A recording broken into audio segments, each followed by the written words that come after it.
In the quiet corners of our world, where time moves slowly and silence holds ancient secrets, extraordinary discoveries wait beneath layers of earth, ice, and memory. For thousands upon thousands of years, humans have found ways to preserve their dead, sometimes through careful ritual and ceremony, other times by pure accident of nature.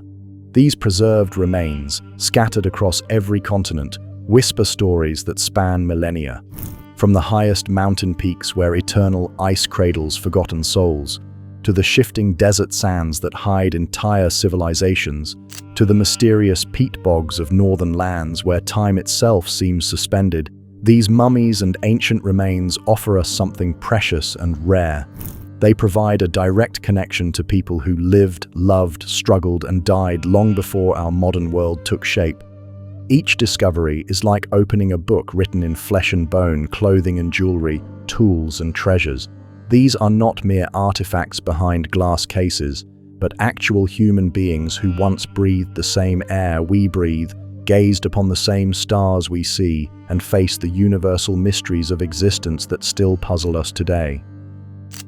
The preservation of human remains across cultures and centuries reveals something profound about our species.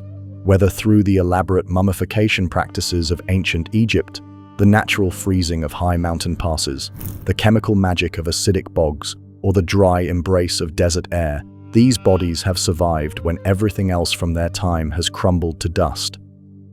Modern science allows us to peer deeper into these ancient lives than ever before. We can now see what they ate for their final meals, trace the diseases that afflicted them, map their genetic heritage across continents, and sometimes even solve mysteries that have puzzled humanity for generations. Each technological advance reveals new layers of their stories, transforming our understanding of how people lived in times we can barely imagine. Yet with each revelation comes responsibility.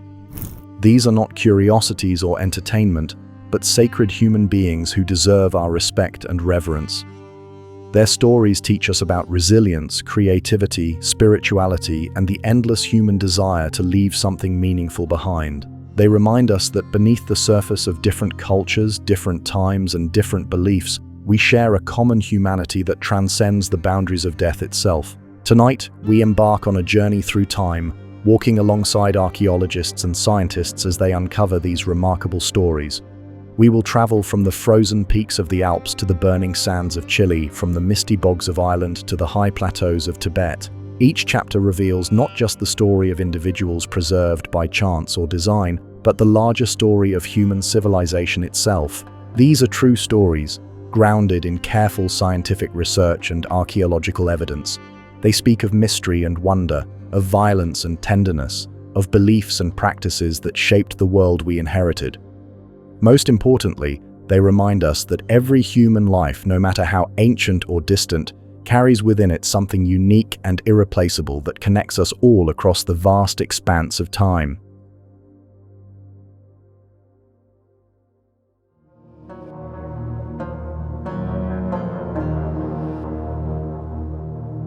On a bright September day in 1991, two German hikers were making their way along a mountain trail high in the Ötztal Alps, where the borders of Italy and Austria meet in an ancient dance of stone and ice. The couple, Helmut and Erika Simon, had wandered slightly off the marked path when something extraordinary caught their attention. Protruding from the melting glacier ice was what appeared to be a human head and shoulders, the skin darkened and leathery from exposure. At first, they assumed they had stumbled upon the remains of a modern mountaineer, perhaps someone who had perished in a climbing accident in recent decades. Mountain rescue teams were familiar with such discoveries, as the Alps had claimed many lives over the years. But as archaeologists and forensic experts began their careful examination, it became clear that this was no ordinary find. The body emerging from the ice was far, far older than anyone could have imagined. Carbon dating would eventually reveal the stunning truth. This man had died approximately 5,300 years ago, around 3,300 years before the Common Era. He had been naturally mummified by the cold, dry conditions of the high Alps, creating one of the most remarkable archaeological discoveries of the 20th century. The scientific community named him Ötzi, after the valley where he was found, though he would also become known around the world as the Iceman. Ötzi lived during the Copper Age, a transitional period when humans were beginning to work with metal but still relied heavily on stone tools. His world was one of small farming communities nestled in alpine valleys, where survival depended on intimate knowledge of the mountains, seasons, and the delicate balance between human needs and natural resources. The Europe of his time bore little resemblance to the continent we know today, with vast forests covering much of the landscape and human settlements scattered like islands in a sea of wilderness. What makes Ötzi's story particularly compelling is not just his incredible preservation, but the mystery surrounding his death. As scientists examined his remains using the most advanced forensic techniques available, they uncovered evidence of violence that transformed this archaeological find into one of history's oldest unsolved murder cases. X-rays revealed an arrowhead lodged deep in Ötzi's left shoulder, just beneath the shoulder blade. The bronze point had penetrated so deeply that it likely severed major blood vessels, causing massive internal bleeding. But the violence did not end there. Further examination showed evidence of a severe blow to the head, possibly from a club or rock, that had caused significant trauma to his skull. Cuts on his hands suggested he had fought desperately for his life in his final moments. The positioning of the arrowhead told forensic experts that Ötzi's attacker had been standing below and behind him when the fatal shot was fired. The angle of entry suggested someone shooting upward from a lower position on the mountain slope. This detail paints a vivid picture of his final moments. Ötzi, perhaps fleeing from danger, climbing higher into the mountains he knew so well, pursued by someone determined to end his life. But who was this ancient man, and why did someone want him dead? The clues lie in the remarkable array of artifacts found with his body, a collection of tools and clothing that provides an unprecedented window into Copper Age life. Ötzi carried with him a copper axe with a yew wood handle, one of the oldest metal tools ever discovered in Europe. The axe was beautifully crafted, its blade still sharp after more than 5 millennia, suggesting it was both a practical tool and a symbol of status. His clothing revealed sophisticated knowledge of mountain survival. He wore a cloak made from woven grass, leather leggings, a leather belt, and shoes stuffed with grass for insulation. On his head was a bearskin cap, and around his body was a cloak made from the hides of sheep and deer. Every piece of his outfit had been carefully designed for life in the harsh alpine environment, showing that Copper Age people possessed detailed understanding of how to survive in extreme conditions. Perhaps most intriguingly, Ötzi's body bore 57 tattoos, created by making small cuts in the skin and rubbing in charcoal. These tattoos were not decorative but appeared to serve a medical purpose, placed at points on his body that correspond to acupuncture points used to treat arthritis and other ailments. This suggests that Copper Age people had developed sophisticated understanding of the human body and methods of treating pain and disease. The contents of Ötzi's stomach, preserved after more than 5,000 years, told the story of his final meal. He had eaten ibex meat, red deer, and various grains, along with pollen from a hop hornbeam tree. This last detail was particularly significant because hop hornbeam pollen is only released for a brief period in late spring or early summer, helping scientists pinpoint not just what Ötzi ate, but when he died. Analysis of his hair and fingernails revealed that Ötzi had experienced periods of illness and stress in the months before his death. His fingernails showed evidence of 3 episodes of significant illness, each causing temporary interruption in nail growth. These health problems, combined with the evidence of violence in his final hours, suggest that Ötzi's last months were difficult and dangerous. The mystery deepens when we consider the circumstances of his death. Ötzi was found at an altitude of 3,200 meters, far above the tree line in an area that would have been even more remote and dangerous in his time. Why was he so high in the mountains? Was he fleeing from enemies? Was he a trader traveling dangerous mountain passes? Or perhaps he was involved in some kind of territorial dispute over resources or grazing rights. Some researchers have proposed that Ötzi might have been a shepherd, leading flocks to high pastures during the summer months. Others suggest he could have been a trader, carrying valuable goods like copper across mountain passes that connected distant communities. The quality of his equipment and the copper axe suggest he held some status in his community, making him either a valuable target or someone involved in conflicts over resources or power. The forensic evidence suggests that Ötzi's death was not a random act of violence but a deliberate murder, possibly the culmination of a longer conflict. The fact that his killer did not retrieve the valuable copper axe or other tools suggests either that the attacker was interrupted or that the murder was motivated by personal revenge rather than robbery. Modern forensic techniques continue to reveal new details about Ötzi's life and death. DNA analysis has shown that he was lactose intolerant, had brown eyes and hair, and was more closely related to modern inhabitants of Sardinia and Corsica than to people living in the Alps today. His genome has provided insights into the migration patterns and genetic diversity of Copper Age Europeans, showing how human populations moved and mixed across the continent thousands of years ago. Recent research has even identified bacteria in Ötzi's stomach that cause ulcers, making him one of the earliest known cases of this common condition. Scientists have also found evidence that he suffered from heart disease and arthritis, conditions that his tattoos may have been intended to treat. The story of Ötzi reminds us that violence and conflict are not modern inventions, but have been part of human experience for millennia. Yet his story also reveals the ingenuity, knowledge, and adaptability that allowed our ancestors to thrive in challenging environments. His carefully crafted tools, sophisticated clothing, and the medical knowledge represented by his tattoos all speak to human creativity and intelligence that transcends the vast span of time separating his world from ours. Today, Ötzi rests in a specially designed museum in South Tyrol, Italy, where his body is kept at precisely -6 degrees Celsius and 98% humidity, conditions that mimic the glacier that preserved him for more than 5,000 years. Visitors can view him through a small window, seeing the face of a man who died in violence on a mountain pass when the pyramids of Egypt were still centuries in the future. His story continues to unfold as new technologies allow scientists to extract ever more information from his remarkably preserved remains.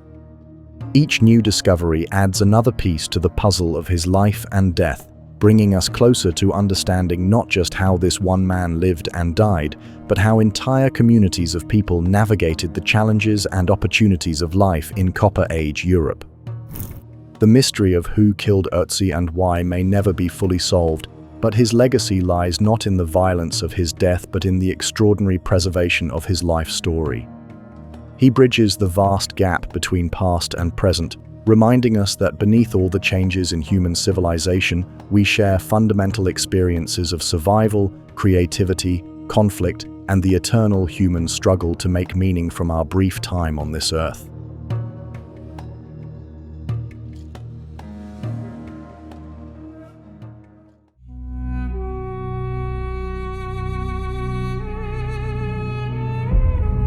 In the golden light of dawn on November 26, 1922, British archaeologist Howard Carter peered through a small hole he had carved into an ancient doorway deep beneath the Valley of the Kings.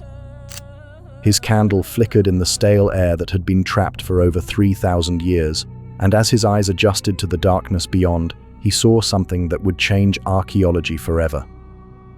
When his patron Lord Carnarvon asked impatiently what he could see, Carter whispered the words that have echoed through history: wonderful things. The tomb of Tutankhamun, the boy pharaoh who ruled Egypt over 3,300 years ago, had remained virtually untouched since his burial around 1323 before the Common Era. Unlike the Great Pyramids and other royal tombs that had been plundered by grave robbers over the centuries, this small tomb had been hidden beneath centuries of debris, protecting its treasures and its occupant from the outside world. What Carter found inside would revolutionize our understanding of ancient Egyptian burial practices and give us an unprecedented glimpse into the sophisticated science of mummification.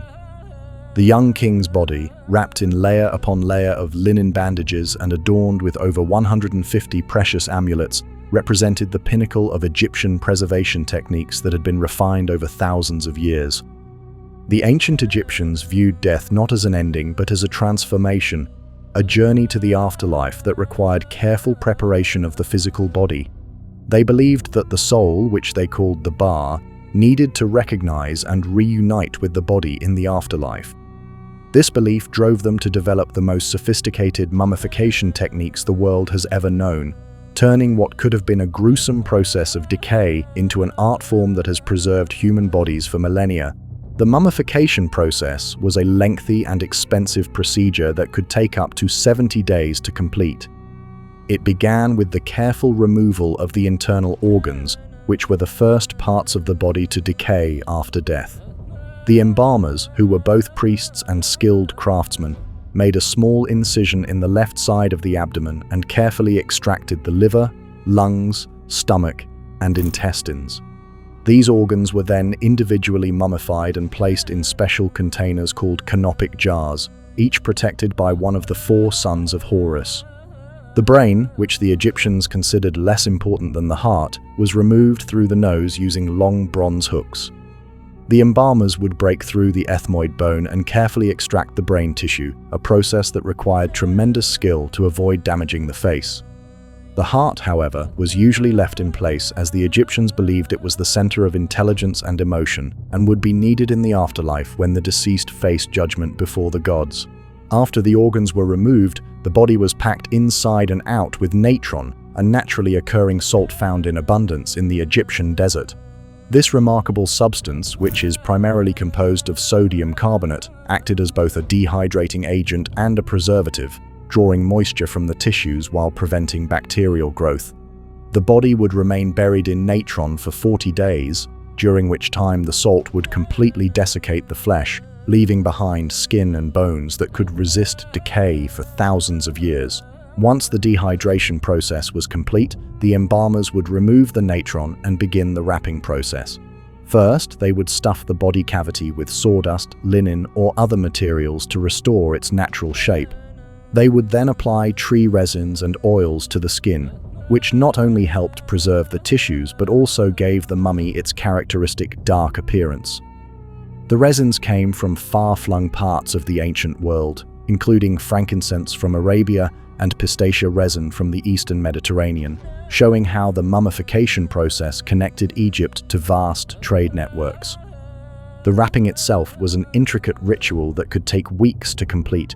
Each finger and toe was individually wrapped, then the limbs, and finally the entire body. Between the layers of linen, the embalmers placed hundreds of amulets made from gold, silver, and precious stones. These were not mere decorations but magical protections designed to help the deceased navigate the dangers of the afterlife. The heart scarab, placed over the heart, bore inscriptions from the Book of the Dead that would ensure the heart did not testify against its owner during the final judgment. The most famous of all Egyptian mummies is undoubtedly Tutankhamun, but modern science has revealed that his mummification was actually somewhat hasty and imperfect compared to other royal mummies. Recent CT scans have shown that the young pharaoh's ribs were broken and his heart was missing, suggesting that he died unexpectedly, and the embalmers had to work quickly. Despite these imperfections, the mummy survived long enough for modern technology to reveal fascinating details about his life and death. In contrast, the mummy of Ramesses II, who ruled Egypt for 67 years in the 13th century before the Common Era, represents mummification at its finest. When his mummy was examined in the 1970s, researchers found that his body had been so perfectly preserved that they could still see the remnants of his red hair and even identify the cause of death as a severe dental abscess. The embalmers had packed his nostrils with small seeds and filled his body cavity with aromatic substances that still retained their fragrance after more than 3,000 years. Perhaps even more remarkably preserved is the mummy of Seti I, Ramesses' father, whose tomb in the Valley of the Kings contains some of the most beautiful wall paintings ever created. When his mummy was unwrapped in the 19th century, observers were shocked to find that his face was so perfectly preserved that he appeared to be merely sleeping. The quality of his mummification was so exceptional that every feature remained intact, from his elegant nose to his serene expression. Modern technology has transformed our ability to study these ancient mummies without damaging them. CT scanners can peer through layers of wrappings to reveal not just the bones beneath, but also the positions of amulets, the condition of the soft tissues, and even evidence of diseases that affected these ancient people. Digital unwrapping techniques allow researchers to virtually peel away layers of bandages, revealing details that would have been impossible to see without destroying the mummy. DNA analysis has revolutionized our understanding of royal Egyptian families, revealing complex relationships and solving mysteries that have puzzled historians for centuries.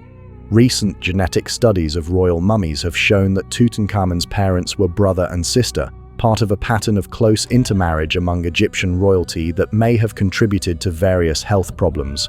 The boy king himself suffered from a cleft palate, a clubfoot, and several other congenital conditions that would have made his short life quite difficult.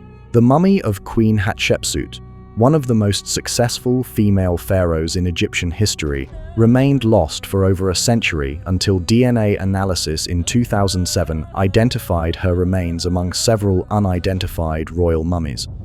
The queen, who ruled Egypt for 22 years in the 15th century before the Common Era, had been deliberately hidden away by successors who tried to erase her from history. Her rediscovery through modern science represents a triumph of technology over ancient politics. But Egyptian mummification was not limited to royalty and the wealthy elite. Hundreds of thousands of ordinary Egyptians were also mummified, though with less elaborate techniques and materials. The process could be scaled up or down depending on what a family could afford, from the full royal treatment that could cost as much as a house, to simpler methods that involved basic dehydration and wrapping. Even the poorest Egyptians often received some form of preservation, showing how deeply the belief in the afterlife permeated all levels of society. Recent excavations in the Saqqara necropolis, the vast cemetery that served ancient Memphis, continue to yield remarkable discoveries that expand our understanding of Egyptian mummification practices. In 2020, archaeologists uncovered over 100 sealed wooden coffins dating to the late period, around 2,500 years ago. Many of these coffins contained mummies that were perfectly preserved, along with scrolls from the Book of the Dead and other grave goods that provide insights into religious beliefs and daily life.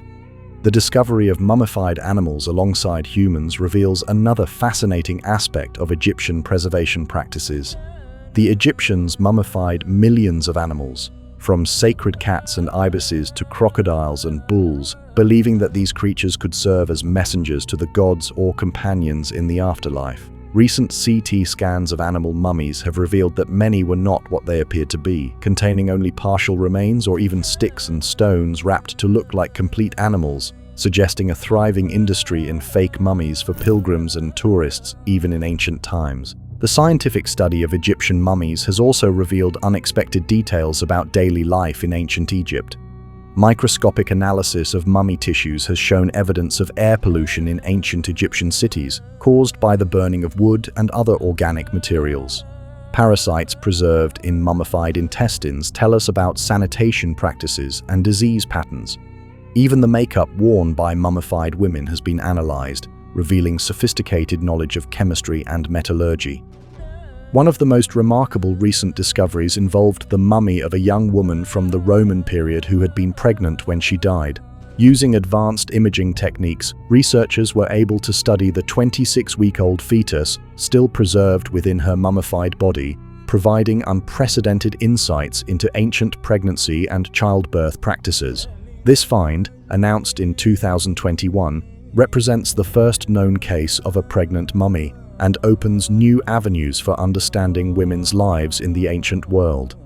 The ethics of studying mummies has become an increasingly important consideration as our techniques become more sophisticated.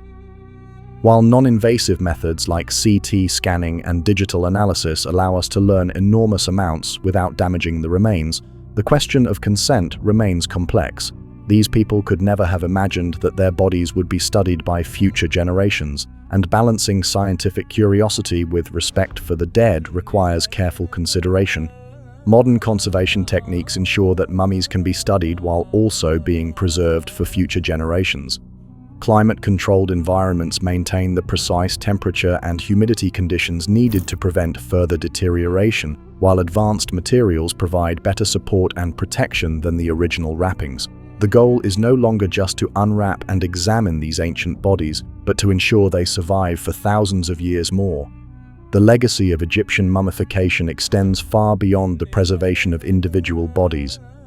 The techniques developed by ancient Egyptian embalmers laid the foundation for modern understanding of anatomy, chemistry, and preservation. Their detailed knowledge of the human body, gained through thousands of years of mummification practice, contributed to medical knowledge that would eventually spread throughout the ancient world.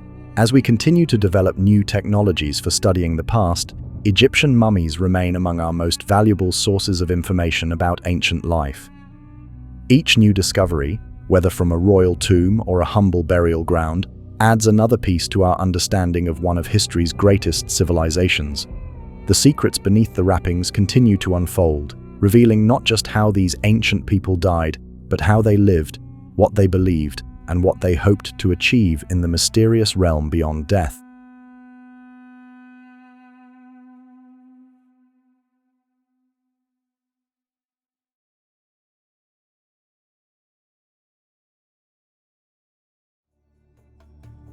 In the heart of Western China, where the ancient Silk Road once carried traders and their precious goods across vast distances, lies one of Earth's most mysterious and unforgiving landscapes. The Tarim Basin, surrounded by some of the world's highest mountains and containing the deadly Tutankhamun Desert, seems like the last place where human life could flourish. Yet it was here, in this remote corner of what is now Xinjiang province, that archaeologists would discover some of the most puzzling and beautifully preserved mummies ever found. The first hints of these remarkable discoveries came in the early 20th century, when European explorers began venturing into the Tarim Basin in search of lost cities and ancient trade routes. Swedish archaeologist Sven Hedin and British explorer Aurel Stein reported finding desiccated human remains and fragments of textiles that seemed strangely out of place in this Chinese landscape. But it would be decades before the full significance of these finds became clear. The dry, salty conditions of the Tutankhamun Desert proved to be an almost perfect natural mummification environment. With virtually no rainfall, intense heat during the day, and bitter cold at night, combined with salt deposits that acted as natural preservatives, bodies buried in this harsh landscape were transformed into mummies that rival those of ancient Egypt in their state of preservation.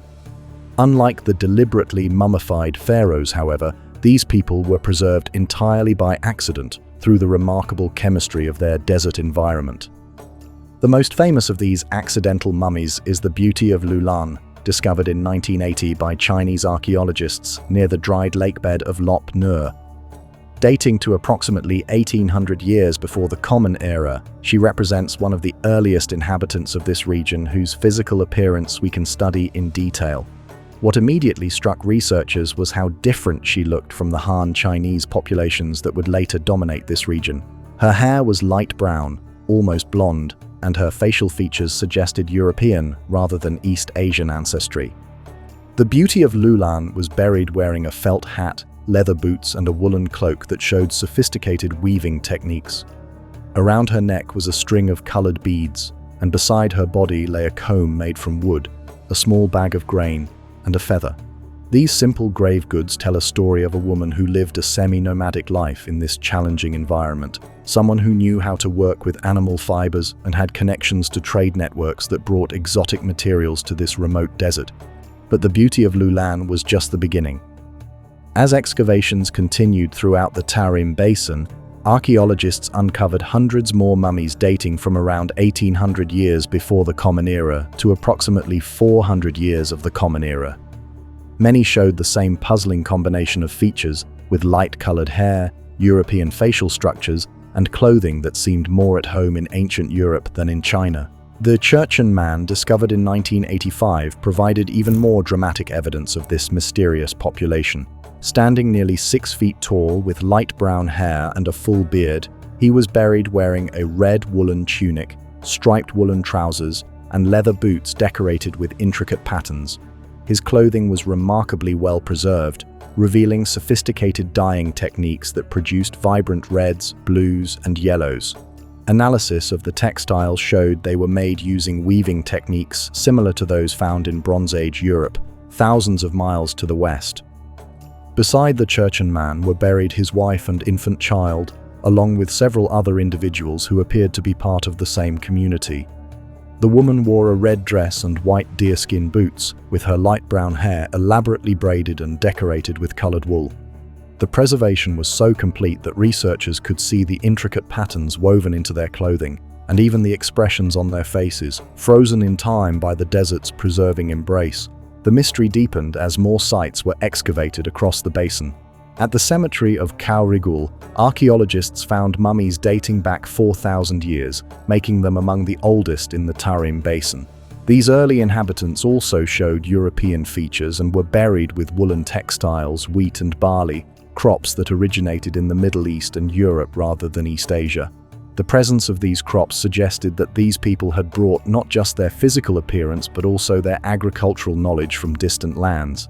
For decades, the origin of these European-looking mummies in the heart of Asia remained one of archaeology's greatest puzzles. Some researchers proposed they were descendants of Alexander the Great's soldiers, who had somehow made their way east after his conquests in Central Asia. Others suggested they were early Tocharians, speakers of an Indo-European language known from later historical records. Still others wondered if they represented an unknown migration of Celtic peoples who had traveled the early Silk Road. The answer would come from an unexpected source: ancient DNA analysis. In the late 20th and early 21st centuries, geneticists developed techniques for extracting and analyzing DNA from ancient human remains, opening new windows into the past. When researchers applied these techniques to the Tarim Basin mummies, the results were both surprising and illuminating. Rather than showing a simple European origin, the DNA revealed a complex picture of ancient migration and mixing. The earliest mummies showed genetic connections to both European and Siberian populations, suggesting their ancestors had mixed in the grasslands of Central Asia before moving into the Tarim Basin. Later, mummies showed increasing amounts of East Asian ancestry, indicating gradual mixing with Chinese populations as trade networks developed and populations moved. The genetic analysis also revealed connections to unexpected places. Some of the mummies showed genetic links to populations in the Caucasus Mountains between Europe and Asia, while others had connections to ancient Siberian peoples. This complex genetic heritage suggested that the Tarim Basin had served as a crossroads for human migration thousands of years before the famous Silk Road would make it a center of international trade. The textiles found with the mummies provided additional clues about their origins and connections. Microscopic analysis revealed that the woolen cloth was made from sheep that had been domesticated in the Middle East, while some of the dyes came from plants native to Central Asia. The weaving techniques showed influences from multiple traditions, suggesting that these people were not simply transplanted Europeans, but rather the product of cultural mixing that had occurred over many generations. One of the most remarkable aspects of the Tarim Basin mummies is how they challenge our understanding of ancient migration patterns. Traditional models of human movement often assumed that populations moved in simple waves, with earlier inhabitants being replaced by later arrivals. The genetic evidence from these mummies suggests a much more complex picture, with different populations mixing and exchanging genes and culture over thousands of years. The preservation of organic materials in the desert environment has provided unprecedented insights into ancient daily life. Archaeologists have found perfectly preserved leather goods, wooden tools, food remains, and even ancient Chinese documents written on wood and silk. These finds reveal that the Tarim Basin was not an isolated backwater, but a crucial link in ancient trade networks that connected China with Central Asia, India, and eventually Europe. The mummy known as the Witches of Subeishi, discovered in the 1990s, provided particularly dramatic evidence of these cultural connections. These women, who lived around 2,500 years ago, were buried wearing tall pointed hats that gave them their nickname. Their clothing showed influences from multiple cultures, with Chinese silk, Central Asian felt, and European-style woolen textiles all represented in their grave goods. Recent discoveries continue to expand our understanding of life in the ancient Tarim Basin. In 2003, archaeologists uncovered a cemetery at Xiaohe that contained hundreds of boat-shaped coffins arranged in concentric circles around a central burial. The mummies found here, dating to around 4,000 years ago, were preserved so perfectly that their eyelashes and fingernails remained intact. The site also contained numerous wooden sculptures that may represent the earliest known religious art from this region. The study of these mummies has also revealed fascinating details about ancient disease and medicine. Several mummies show evidence of dental problems, arthritis, and other conditions that would have made life difficult in the harsh desert environment. Some show signs of medical treatment, including evidence of surgery and the use of herbal medicines. The preservation is so complete that researchers have been able to identify specific bacteria and parasites that affected these ancient people. The cultural impact of the Tarim Basin discoveries extends far beyond archaeology. The mummies have sparked intense debate about the ethnic composition of Western China and have been claimed by various groups as ancestors. The Chinese government has been sensitive about these discoveries as they complicate official narratives about the historical unity of Chinese territory. Some Uyghur separatists have claimed the mummies as evidence of their historical presence in the region, while others have disputed this connection. The preservation techniques used for these mummies have also contributed to our understanding of natural mummification processes. Unlike the intentional mummification practiced in Egypt, the Tarim Basin bodies were preserved entirely through environmental factors. The combination of extreme dryness, salt deposits, and cold temperatures created conditions that stopped bacterial growth and prevented decay. This natural preservation has actually resulted in better preservation of soft tissues and organic materials than many artificially mummified bodies. Modern conservation efforts focus on maintaining the precise environmental conditions that preserved these mummies for thousands of years. The remains are kept in climate-controlled environments that replicate the stable temperature and humidity of their desert tombs. This has proven challenging, as exposure to different conditions can cause rapid deterioration after millennia of perfect preservation. The textiles associated with these mummies represent some of the earliest evidence of sophisticated weaving techniques in Central Asia. The quality of the wool, the complexity of the patterns, and the variety of colors all suggest that these people had developed advanced textile production methods. Some of the patterns found on Tarim Basin textiles would later appear in European Celtic art, suggesting continuing cultural connections across vast distances. As DNA analysis techniques continue to improve, researchers are extracting ever more detailed information about the lives and origins of these ancient people. Recent studies have been able to trace not just genetic ancestry, but also dietary patterns, migration routes, and even relationships between individuals buried in the same cemeteries. Each new analysis adds another piece to the complex puzzle of how different human populations mixed and moved across ancient Asia. The story of the Tarim Basin mummies reminds us that human history is far more complex and interconnected than we often imagine. These people, living in one of Earth's most challenging environments, were connected to cultures and populations across thousands of miles through trade, migration, and cultural exchange. Their perfectly preserved remains serve as witnesses to a world where the boundaries between East and West, Europe and Asia, were far more fluid than our modern maps might suggest. Today, as we face questions about globalization, migration, and cultural identity, the Tarim Basin mummies offer a unique perspective on how human populations have always been mobile, adaptable, and interconnected. Their ancient faces, preserved by the accident of desert chemistry, look out at us across 4,000 years to remind us that the human story has always been one of movement, mixing, and the endless human capacity to adapt to new environments while maintaining connections to distant homes.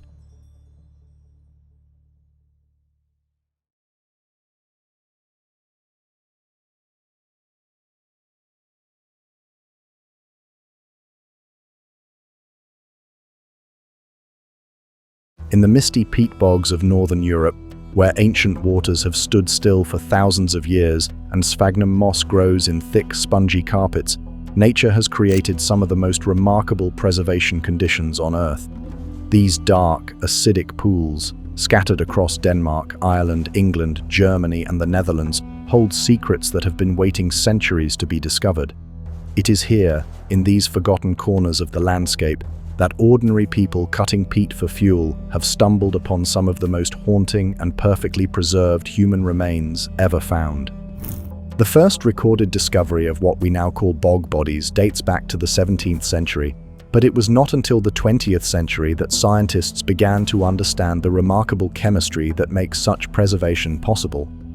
Peat bogs are unique ecosystems where plant matter accumulates faster than it can decompose, creating layers of organic material that can be thousands of years deep. The water in these bogs is highly acidic, with a pH similar to vinegar, and contains high levels of tannins from decomposing plant matter. This combination of acidity, cold temperatures, and lack of oxygen creates an environment where bacteria that normally cause decay cannot survive. Instead of rotting away, organic materials are transformed through a process similar to the tanning of leather. Human skin becomes dark and leathery, hair is often bleached to a reddish color, and soft tissues are preserved with such fidelity that facial expressions, fingerprints, and even the contents of stomachs remain intact after more than 2,000 years. Perhaps the most famous of all bog bodies is Tolland Man, discovered in 1950 by two Danish brothers who were cutting peat near the village of Tolland in central Denmark. When they first glimpsed a human face staring up at them from the dark peat, they assumed they had found a recent murder victim and immediately called the police. But when archaeologists arrived and began their careful excavation, they realized they were looking at someone who had died during the Iron Age, approximately 400 years before the Common Era. Tolland Man's preservation was so perfect that every detail of his appearance remained visible. His face wore a peaceful, almost sleeping expression, with closed eyes and slightly parted lips. He had a short beard and wore a pointed leather cap made from sheepskin. Most strikingly, around his neck was a braided leather rope, twisted tight in what was clearly a noose. The rope told a dark story. Tolland Man had been hanged, but the careful placement of his body in the bog and the peaceful expression on his face suggested this was no ordinary execution. The examination of Tolland Man revealed fascinating details about his final hours. His stomach contained the remains of his last meal, a porridge made from barley, oats, and various seeds, including some from plants that would have been considered weeds. Notably absent from his stomach were any traces of meat, vegetables, or other foods that would have been available to someone of high status. This simple meal suggested either that he was of humble origins or that his final meal had some ritual significance. Not far from where Tolland Man was found, another bog body was discovered in 1952. Graubaler Man, dating to approximately the same period, had also met a violent end. His throat had been cut from ear to ear in a wound so deep it nearly severed his head from his body.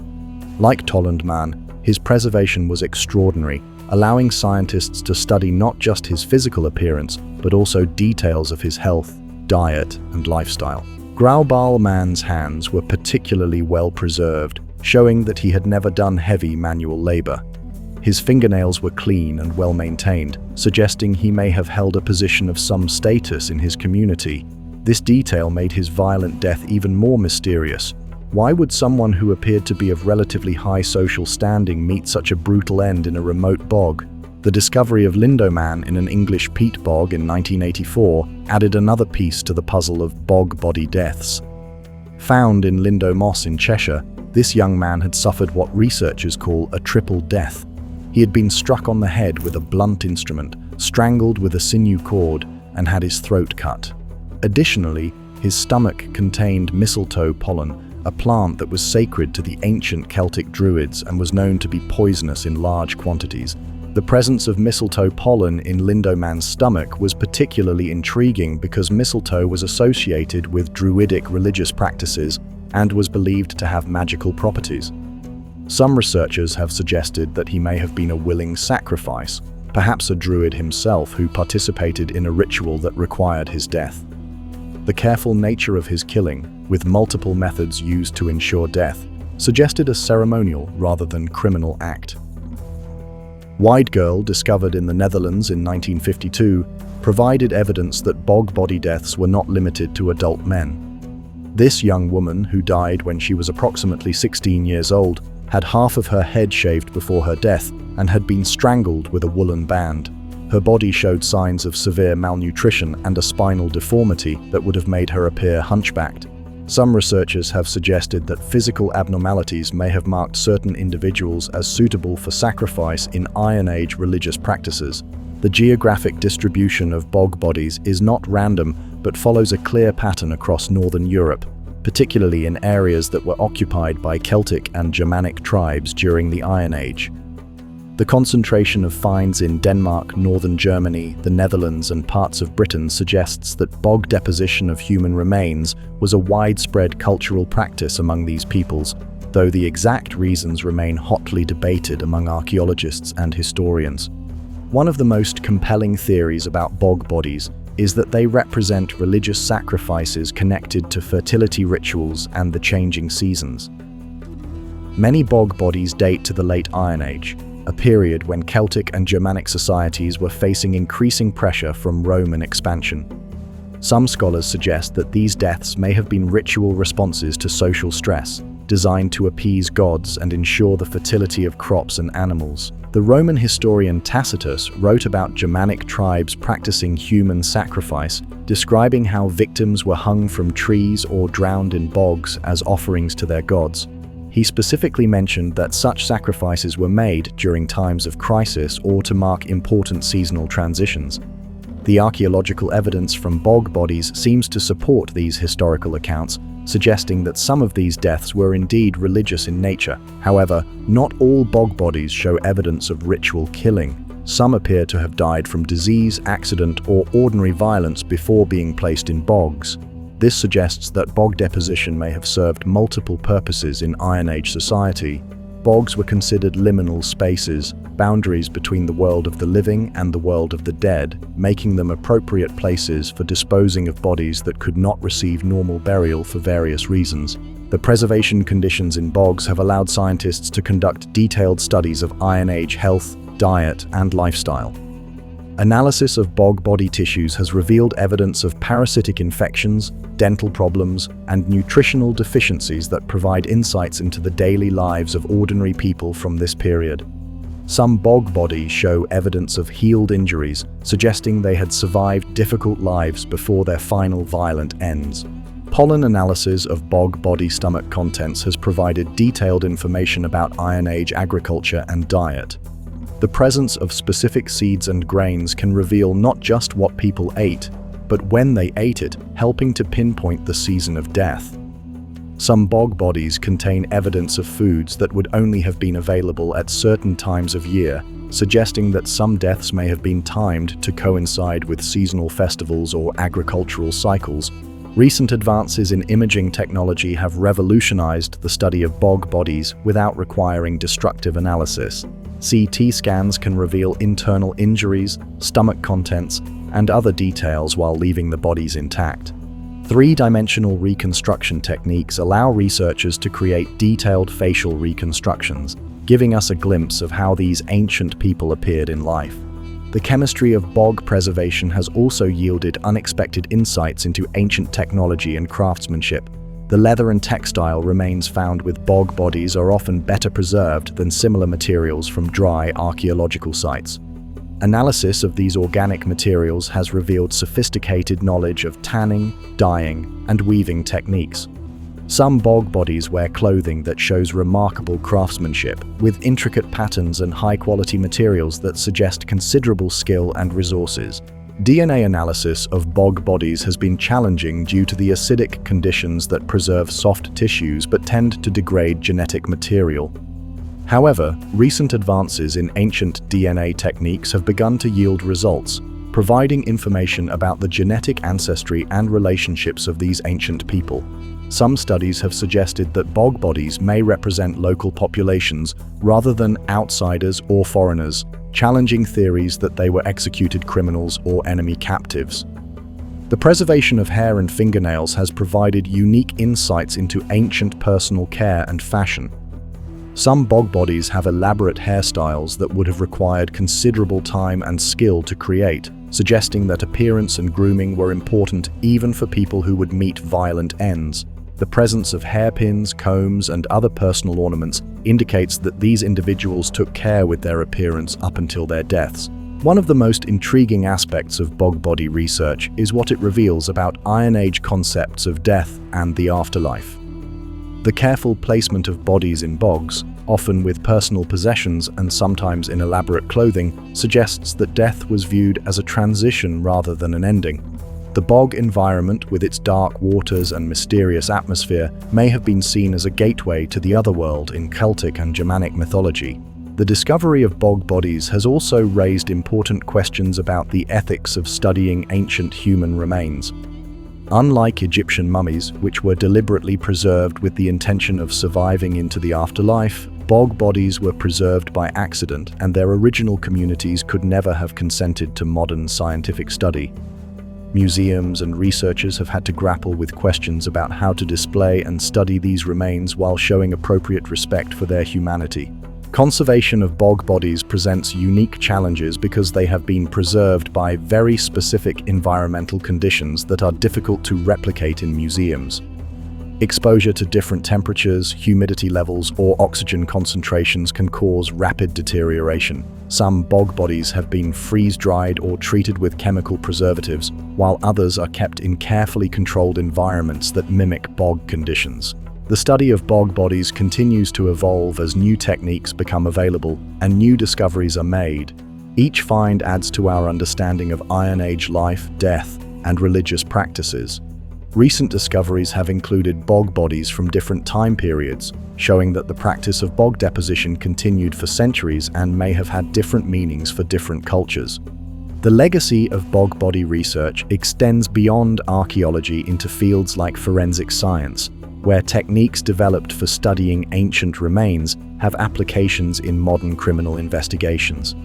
The preservation conditions that create bog bodies have also informed research into natural preservation processes and have contributed to our understanding of how environmental factors affect the decomposition of organic materials. As we continue to study these remarkable preserved humans, bog bodies serve as powerful reminders of our shared humanity across the centuries. Their faces, preserved by the unique chemistry of peat bogs, look out at us across 2,000 years with expressions that seem almost alive. They connect us directly to people who lived through one of the most turbulent periods in European history, when old traditions were giving way to new influences and entire ways of life were changing forever. The dark waters of northern European bogs continue to yield their secrets, and each new discovery adds another chapter to the complex story of Iron Age life and death. These accidental mummies, preserved by nature's own chemistry, provide an intimate and haunting glimpse into a world where the boundaries between life and death, sacred and secular, were understood very differently than they are today.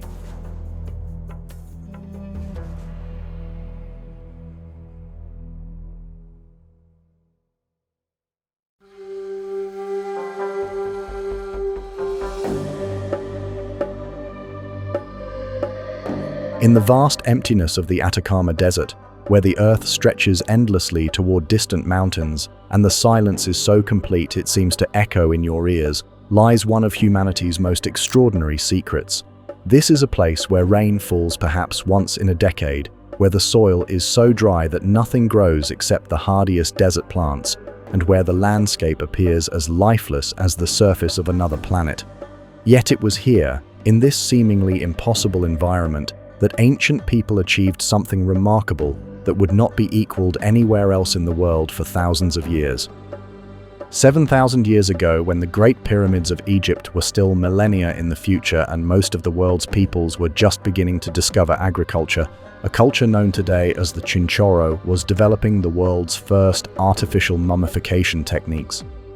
These were not the grand pharaohs of Egypt or the wealthy nobles of great civilizations, but simple fishing people who lived in small communities along the Pacific coast, yet they created preservation methods so sophisticated that they would not be surpassed until the height of Egyptian civilization. The story of the Chinchorro begins with the ocean. Along the narrow strip of coast where the Atacama Desert meets the Pacific, cold currents from the deep sea bring nutrients that support an abundance of marine life. Ancient peoples discovered that despite the harsh desert just inland, the sea provided everything they needed to survive and thrive. Fish filled the waters in vast schools, sea mammals basked on rocky shores, and seabirds nested in colonies so large they darkened the sky. These early coastal peoples, who we call the Chinchorro after a 19th century explorer, developed a way of life perfectly adapted to their unique environment. They became master fishermen, using hooks carved from cactus thorns and nets woven from plant fibers. They learned to read the patterns of wind and wave, to predict where fish would be found, and to harvest the bounty of the sea with skills passed down through countless generations. But the Chinchorro achieved something far more remarkable than simple survival in a difficult environment. Sometime around 7,000 years ago, they began deliberately preserving their dead through a process of artificial mummification that was more complex and sophisticated than anything that would be developed elsewhere for thousands of years to come. The discovery of Chinchorro mummies began in the early 1900s, when archaeologists working in the northern Chilean desert began finding burials that defied easy explanation. The bodies they uncovered were clearly very ancient, yet they showed unmistakable signs of deliberate preservation. Organs had been carefully removed, skin had been treated with natural chemicals, and entire bodies had been reconstructed with a level of skill that seemed impossible for such an ancient people. When radiocarbon dating became available in the mid-20th century, the true age of these mummies was revealed, and it shocked the archaeological world. The earliest Chinchorro mummies dated to approximately 7,000 years ago, making them older than the earliest Egyptian mummies by more than 3,000 years. This discovery completely overturned assumptions about when and where humans first began artificially preserving their dead. The Chinchorro mummification process was unlike anything found anywhere else in the world. Rather than simply preserving the body as it was, Chinchorro embalmers completely disassembled and then reconstructed the deceased, creating what were essentially sculptures of the human form that incorporated the original bones and skin but were rebuilt from the inside out. The process began with the complete removal of the skin, which was carefully set aside for later use. The organs were then extracted through small incisions, and remarkably, even the bones were often removed from the body. These bones were then cleaned, dried, and treated with natural preservatives before being reassembled like the framework of a sculpture. The skeleton was held together using wooden sticks as internal supports, creating a rigid framework that could support the weight of the reconstructed body.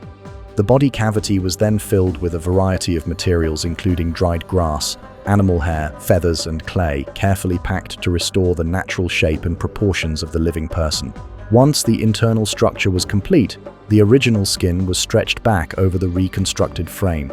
If the skin was damaged or incomplete, the embalmers would patch it with skin from sea lions or even skin from other human bodies. The face received particular attention, with clay used to model realistic features and create natural expressions. The final step in many Chinchorro mummifications was the application of a thick coating made from manganese oxide, which gave the finished mummy a distinctive glossy black appearance. This coating was not merely decorative but served as an additional layer of preservation, protecting the reconstructed body from insects, moisture, and other environmental threats. What makes Chinchorro mummification even more remarkable is that it appears to have been practiced on people from all levels of society.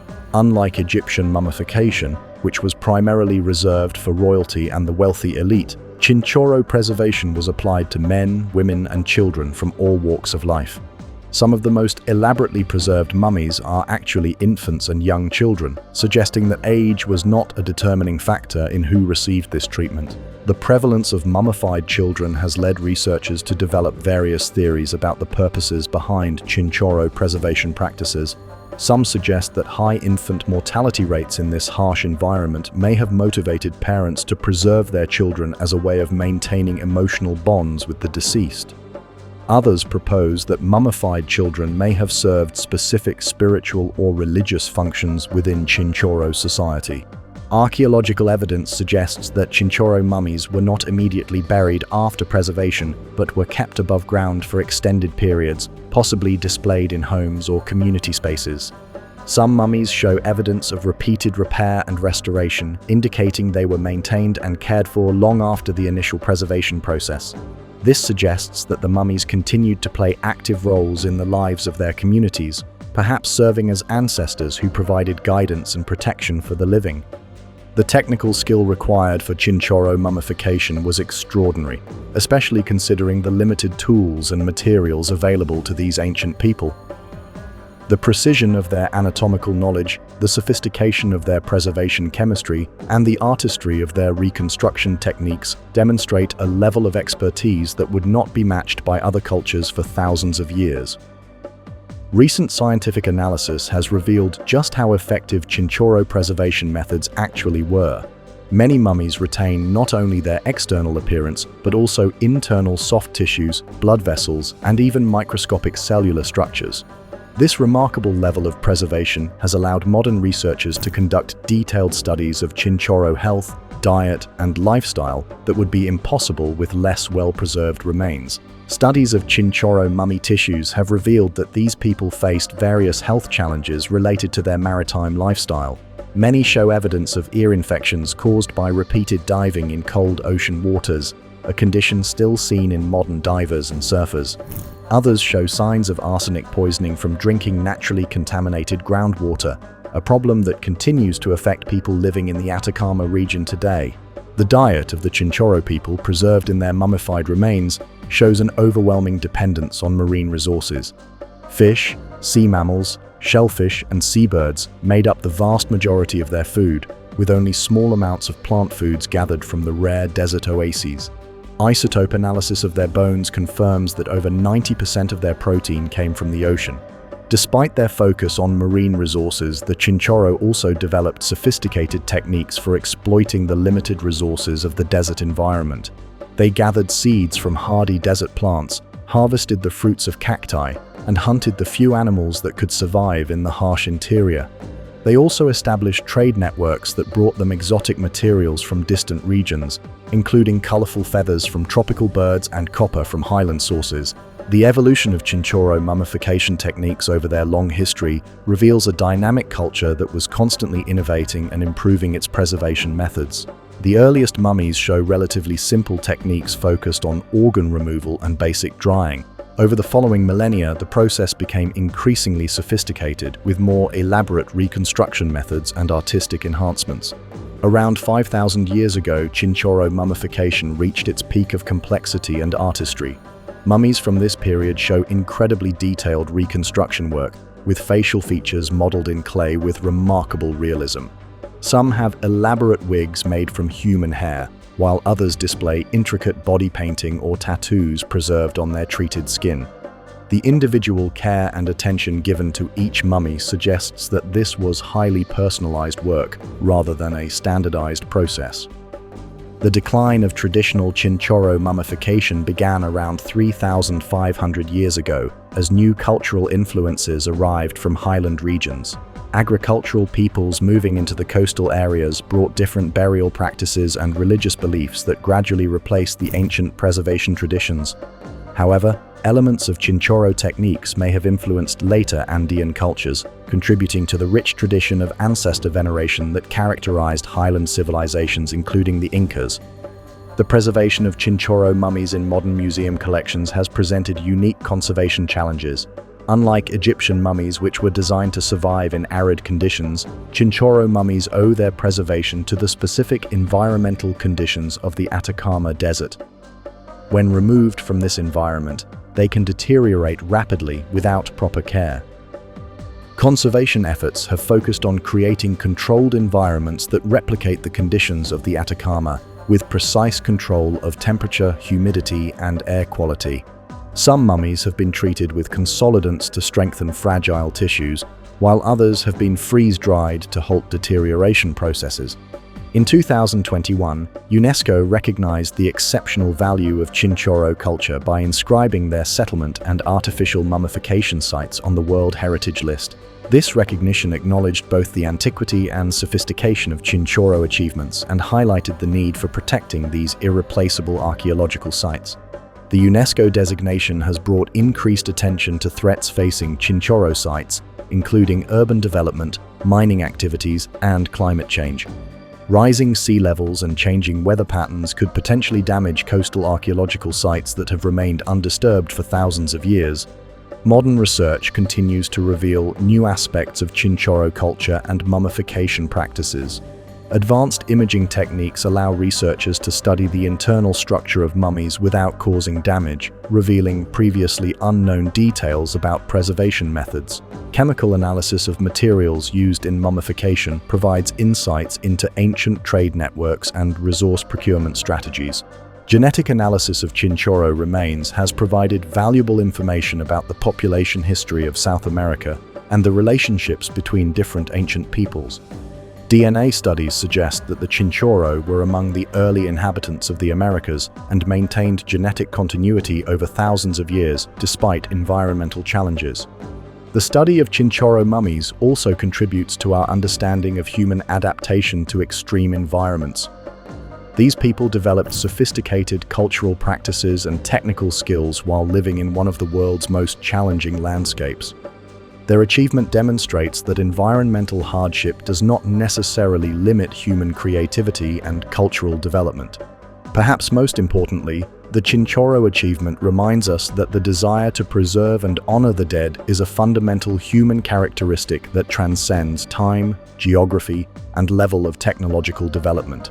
These ancient fishing people, working with simple tools in a harsh desert environment, created preservation techniques that would not be equaled anywhere else in the world for thousands of years. The black-coated mummies of the Chinchorro, with their carefully reconstructed bodies and serene expressions, represent one of humanity's earliest attempts to deny the finality of death. They show us that even in the most challenging circumstances, people have always sought ways to maintain connections with those they have lost and to preserve something of themselves for future generations. Today, as we continue to study these remarkable remains, the Chinchorro mummies serve as a bridge connecting us to some of our earliest ancestors. They remind us that innovation, artistry, and deep reverence for human life have been part of the human experience for thousands of years, and that even in the face of harsh realities, people have always found ways to create beauty, meaning, and hope.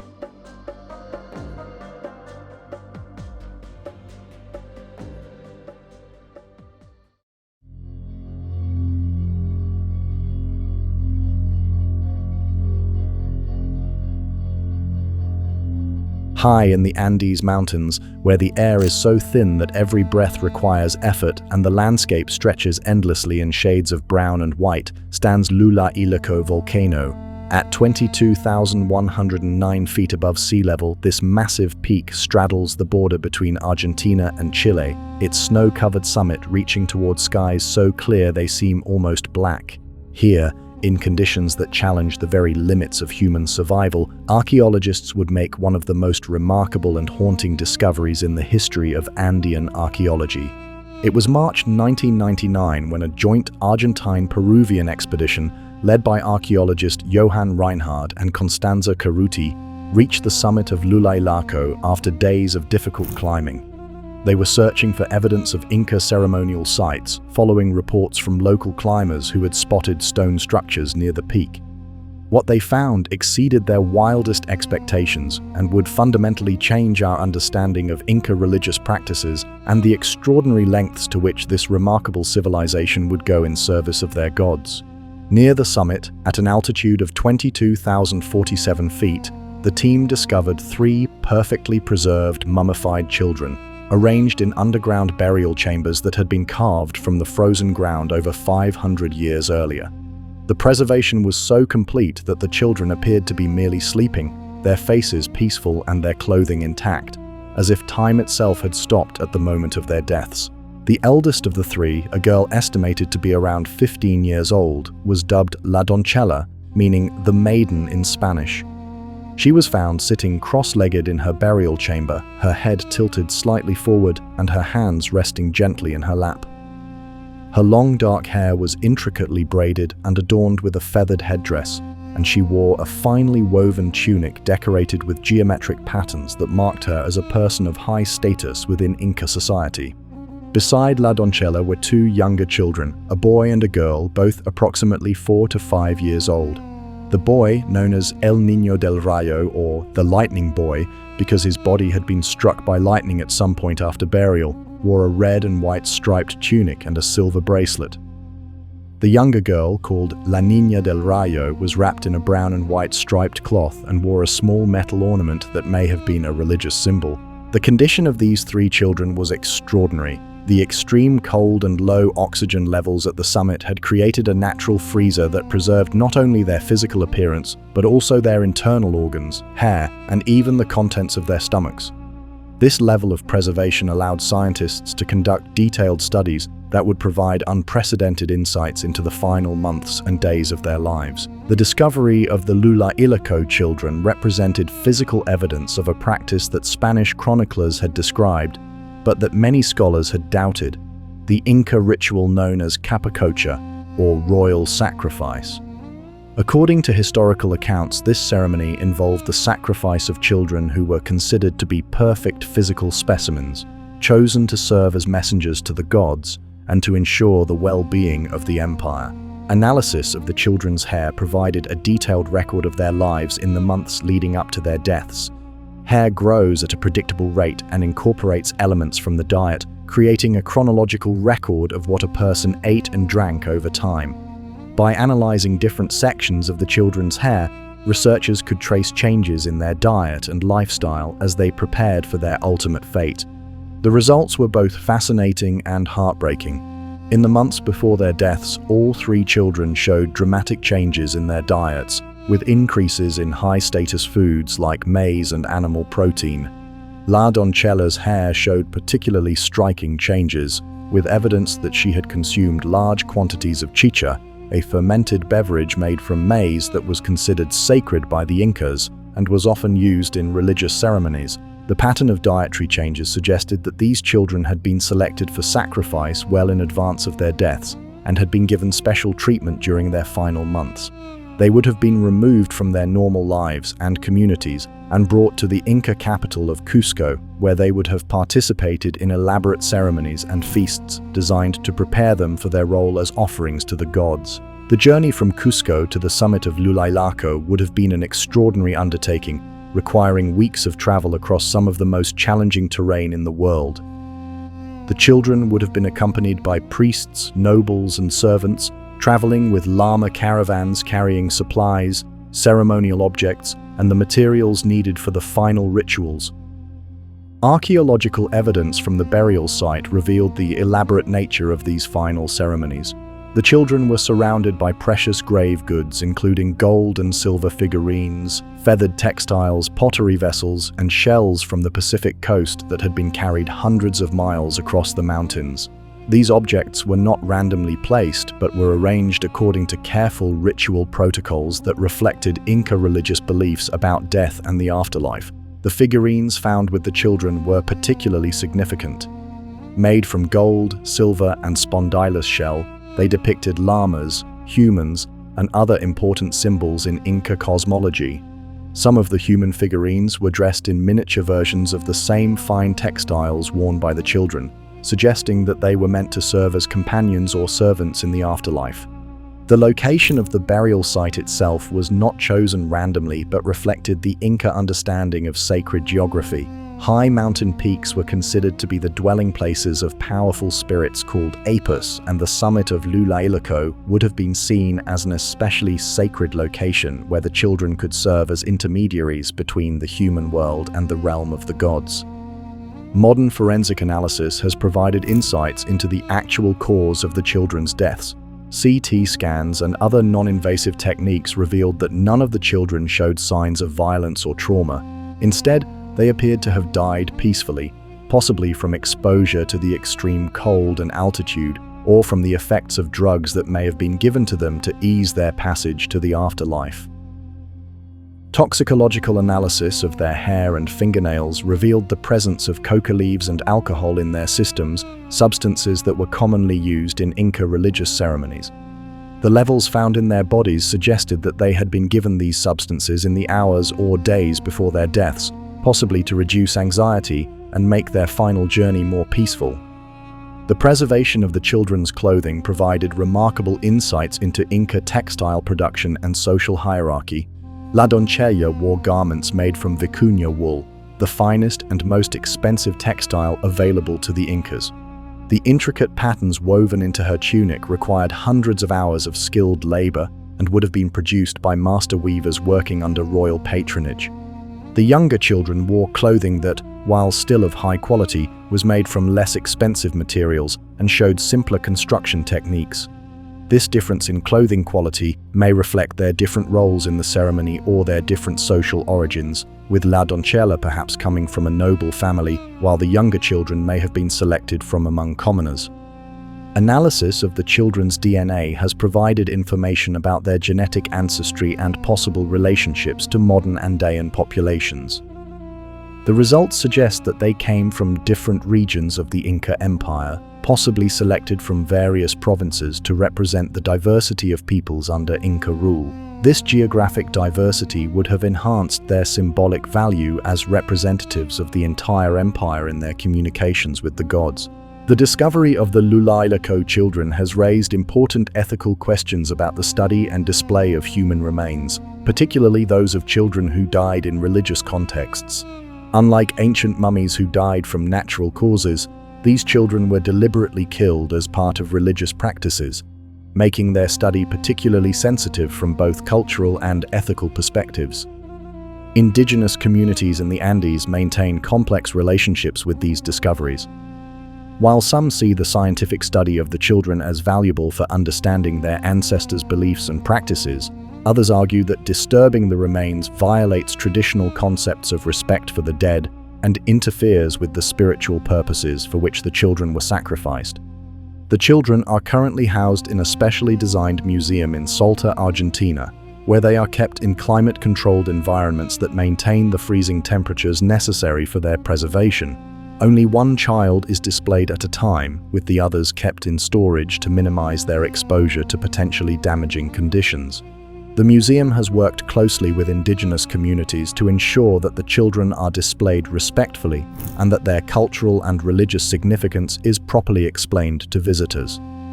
The exhibition emphasizes the children's role as willing participants in religious ceremonies rather than as victims of cruel practices, reflecting modern understanding of Inca religious beliefs and social structures. Recent research has expanded our understanding of Capacocha practices beyond the Lulailako discovery. Other high-altitude burial sites have been found throughout the former Inca Empire, suggesting that mountaintop child sacrifices were a regular feature of Inca religious practice rather than isolated events. Each site provides additional evidence about the complex logistics and religious beliefs involved in these ceremonies. The study of these high-altitude mummies has also contributed to our understanding of human adaptation to extreme environments. The fact that Inca priests and ceremony participants could survive at altitudes above 20,000 feet long enough to conduct elaborate rituals demonstrates remarkable physiological adaptation to conditions that would quickly incapacitate most modern people. Climate change poses a growing threat to high-altitude archaeological sites throughout the Andes. Rising temperatures are causing glaciers and permanent ice fields to melt, potentially exposing new sites while also threatening the preservation of remains that have been frozen for centuries. The race to document and study these sites before they are lost to changing environmental conditions has become an urgent priority for Andean archaeologists. The Lulailako children have also provided valuable insights into Inca concepts of childhood, social status, and religious participation. The care with which they were prepared for sacrifice and the elaborate ceremonies surrounding their deaths suggest that children held important positions in Inca religious thinking, serving as pure and innocent messengers who could communicate directly with the gods. The global significance of the Lulailako discovery extends beyond archaeology and anthropology to fields such as forensic science, climate research, and conservation biology. The preservation techniques used to maintain the children's remains have applications in other fields, while the detailed records of their diets and health provide baseline data for understanding pre-Columbian Andean populations. Modern DNA analysis continues to reveal new information about the children and their relationship to ancient and modern Andean peoples. Ongoing research is examining their genetic relationships to other ancient Andean populations and investigating how their ancestry reflects the complex population movements and cultural exchanges that characterized the pre-Columbian Americas. The story of the Lulailako children reminds us that religious beliefs and practices that may seem incomprehensible from our modern perspective were central to the worldview of their societies. The Inca Empire was built on complex relationships between humans, gods, and the natural world, and ceremonies like Capacocha were seen as essential for maintaining the cosmic balance that ensured the empire's continued prosperity. As we continue to study these remarkable preserved children, we gain not only scientific knowledge about Inca civilization, but also a deeper appreciation for the diversity of human religious experience and the lengths to which people have always gone in service of their deepest beliefs. The peaceful faces of La Doncella and her companions, preserved in eternal sleep on their mountain summit, serve as powerful reminders of the complexity and richness of pre-Columbian American civilizations. Their story continues to unfold as new technologies allow researchers to extract ever more information from their perfectly preserved remains. Each new discovery adds another piece to our understanding of how the Inca Empire functioned, how its people understood their relationship with the divine, and how individual lives were shaped by the larger currents of history, religion, and empire that defined their world.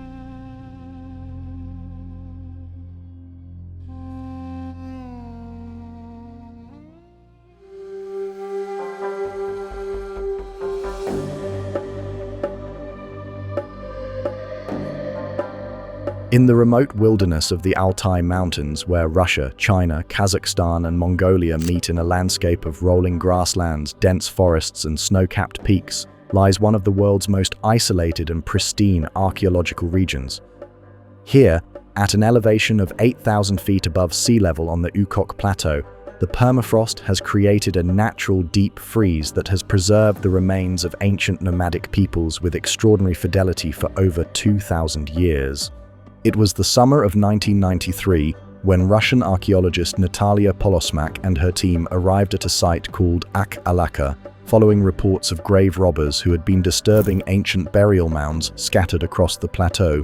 What they found would prove to be one of the most significant archaeological discoveries in Siberian history, a find that would revolutionize our understanding of the sophisticated nomadic cultures that once dominated the vast steppes of Central Asia. The burial mound, or kurgan, that captured their attention was relatively modest in size compared to some of the massive royal tombs found elsewhere in the region.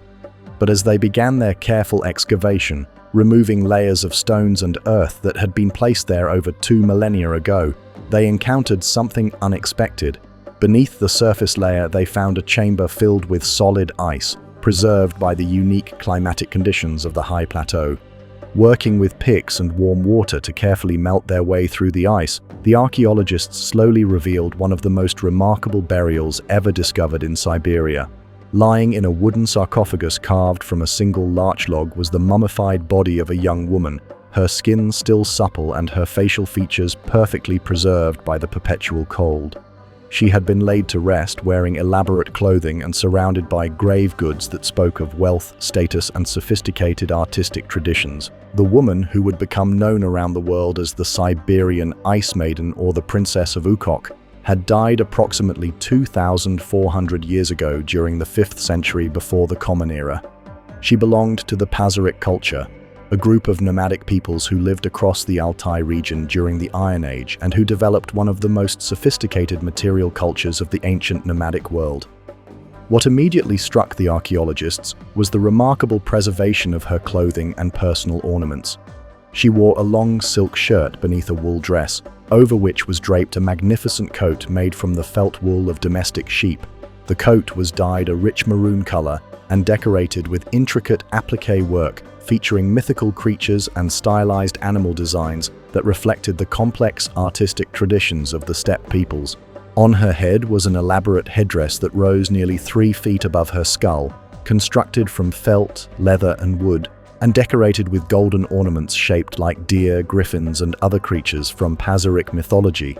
The headdress was not merely decorative but likely served as a symbol of her high status within her community, possibly marking her as a shaman, priestess, or member of the ruling elite. Perhaps most remarkably, the Ice Maiden's skin bore extensive tattoos that had been perfectly preserved by the ice. Her left shoulder displayed an elaborate design featuring a deer with an elaborate set of antlers that transformed into griffins' beaks at their tips. Additional tattoos covered her arms and hands, featuring similar animal motifs executed with remarkable artistic skill. The tattoos were created using soot-based ink applied with bronze needles, and their complexity suggested they had been created by master tattoo artists working within established artistic traditions. The grave goods surrounding the Ice Maiden provided insights into the material wealth and cultural sophistication of Pazyryk society. 6 horses had been sacrificed and buried with her, each one carefully arranged and equipped with elaborate tack, including felt saddle covers, leather bridles decorated with carved wooden ornaments, and bronze fittings that showed sophisticated metalworking skills. The horses themselves were small but sturdy animals, well adapted to the harsh conditions of the Altai steppes. Analysis of their remains revealed that they had been well cared for during their lives, with evidence of veterinary treatment for injuries and careful attention to their diet and grooming. The decision to sacrifice 6 valuable horses for a single burial demonstrated the enormous wealth and status of the deceased woman. Among the other grave goods were wooden tables and trays containing food offerings, bronze mirrors, jewelry made from gold and precious stones, and textiles that showed influences from cultures as distant as China and the Mediterranean. A wooden container held coriander seeds, probably used as a spice or medicine, while another contained cannabis seeds, suggesting the Pazyryk peoples used psychoactive plants in their religious or healing practices. The textile remains were particularly significant because they provided evidence of extensive trade networks that connected the Altai region to distant civilizations. Chinese silk was found alongside woolen textiles that showed Persian influences, while some decorative elements appeared to be inspired by Greek artistic motifs. This mixture of materials and styles demonstrated that the Pazyryk peoples were not isolated nomads but were participants in extensive trade networks that spanned the Eurasian continent. The preservation conditions in the tomb had been so perfect that even organic materials that normally decay rapidly had survived intact. The archaeologists found leather goods, wooden objects, food remains, and textiles that retained their original colors and textures. This level of preservation was made possible by the unique environmental conditions of the Ukok Plateau, where water seeping into the burial chamber had frozen solid, creating an environment similar to a modern freezer. Scientific analysis of the Ice Maiden's remains provided detailed information about her life, health, and social status. She was approximately 25 years old at the time of her death and stood about 5 feet 6 inches tall, making her relatively tall for people of her time period. Her bones showed no signs of heavy physical labor, suggesting she had not engaged in the kind of strenuous work typically associated with nomadic life, which supported the theory that she held a high-status position within her society. Examination of her stomach contents revealed her final meal, which consisted of mutton and horse meat along with various dairy products. The presence of horse meat was particularly significant because horses were valuable animals among nomadic peoples and were typically only consumed on special occasions or by people of high status. This dietary evidence further supported the interpretation that she was a person of considerable importance within her community. The discovery of cannabis seeds in her burial goods, combined with evidence of cannabis use found in other Pazyryk tombs, suggested that psychoactive plants played important roles in Pazyryk religious and social practices. Ancient Greek historian Herodotus had described similar practices among the Scythians, related peoples who lived in the western steppes, mentioning their use of cannabis in purification rituals and religious ceremonies. The Ice Maiden's elaborate tattoos provided insights into Pazyryk artistic traditions and possibly their religious beliefs. The animal motifs that covered her body were not random decorations but followed established artistic conventions that appeared throughout Pazyryk material culture. Similar designs appeared on textiles, metalwork, and wooden carvings found in other Pazyryk sites, suggesting that these artistic motifs had deep cultural significance. The deer depicted in her shoulder tattoo was particularly important in steppe nomad cultures, where deer were associated with the sun, rebirth, and the passage between worlds. The transformation of the deer's antlers into griffin heads may have represented the connection between earthly and celestial realms, a common theme in nomadic religious thinking. Some scholars have suggested that the tattoos may have served as a kind of spiritual passport, helping to guide the deceased through the afterlife. Genetic analysis of the Ice Maiden's remains has provided information about her ancestry and relationship to modern populations. DNA studies suggest that she belonged to a population that was ancestral to many modern Central Asian and Siberian peoples, showing genetic connections to both European and Asian populations. This mixed ancestry reflects the position of the Altai region as a crossroads where different populations met and intermingled over thousands of years. The discovery of the Ice Maiden sparked intense interest not only among archaeologists but also among the indigenous peoples of the Altai region. Many Altai natives regard her as an ancestor and believe that her disturbance has brought misfortune to their land. Some have called for her reburial according to traditional customs, arguing that she should be allowed to rest in peace rather than being subjected to scientific study. This cultural sensitivity has led to ongoing debates about the ethics of studying ancient human remains and the rights of indigenous communities to control how their ancestors are treated. The Russian government has generally supported continued scientific study while also acknowledging the concerns of local communities. The Ice Maiden is currently housed in a specially designed facility in Novosibirsk, where she is kept in controlled conditions that maintain her preservation. The study of Pazyryk culture has been greatly enhanced by the remarkable preservation conditions found in Altai tombs. In addition to the Ice Maiden, archaeologists have discovered numerous other well-preserved burials that have provided insights into nomadic life, art, and social organization.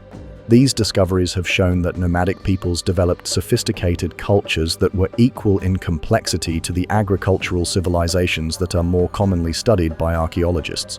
Recent research has focused on understanding the environmental factors that made such remarkable preservation possible.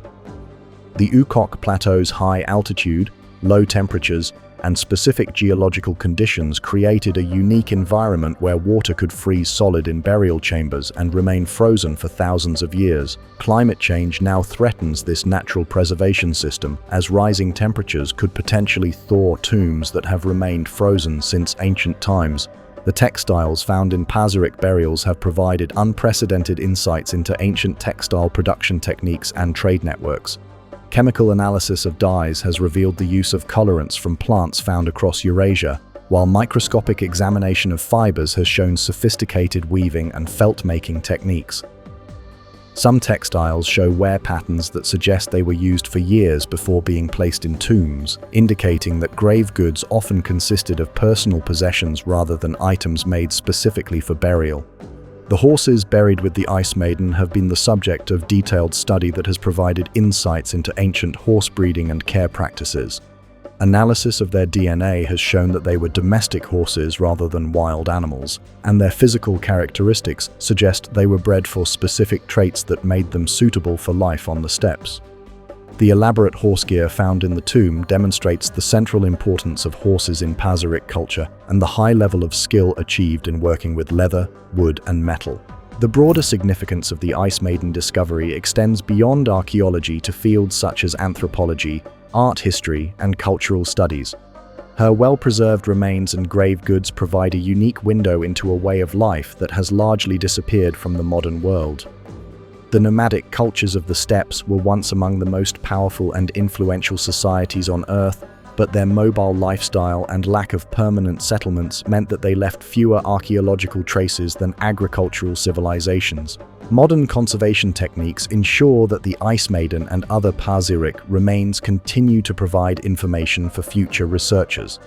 Advanced imaging techniques allow scientists to study the mummies without causing damage, while new analytical methods continue to reveal details about ancient life that were previously unknowable. Each new study adds to our understanding of how these remarkable people lived, what they believed, and how they created one of the most sophisticated nomadic cultures in human history. The Ice Maiden's story continues to evolve as new technologies provide new ways of studying her remains and grave goods. Recent advances in DNA analysis have allowed researchers to extract more detailed genetic information, while improved dating techniques have refined our understanding of when she lived and died. Chemical analysis of her tissues continues to reveal information about her diet, health, and lifestyle. The legacy of the Siberian Ice Maiden extends far beyond her scientific value to touch on fundamental questions about cultural identity, indigenous rights, and the responsibilities of archaeologists to the communities whose ancestors they study. Her perfectly preserved face, with its serene expression and elaborate tattoos, serves as a direct connection to a world that existed over 2,000 years ago, reminding us that the human desire for beauty, status, and spiritual meaning transcends time and culture. As we continue to study her remains and those of other Pazyryk people, we gain not only scientific knowledge, but also a deeper appreciation for the diversity and sophistication of human cultures throughout history. The nomadic peoples of the ancient steppes created art, developed technologies, and built social institutions that were every bit as complex as those of their settled neighbors, and their story deserves to be told with the same care and respect that we accord to other great civilizations of the past.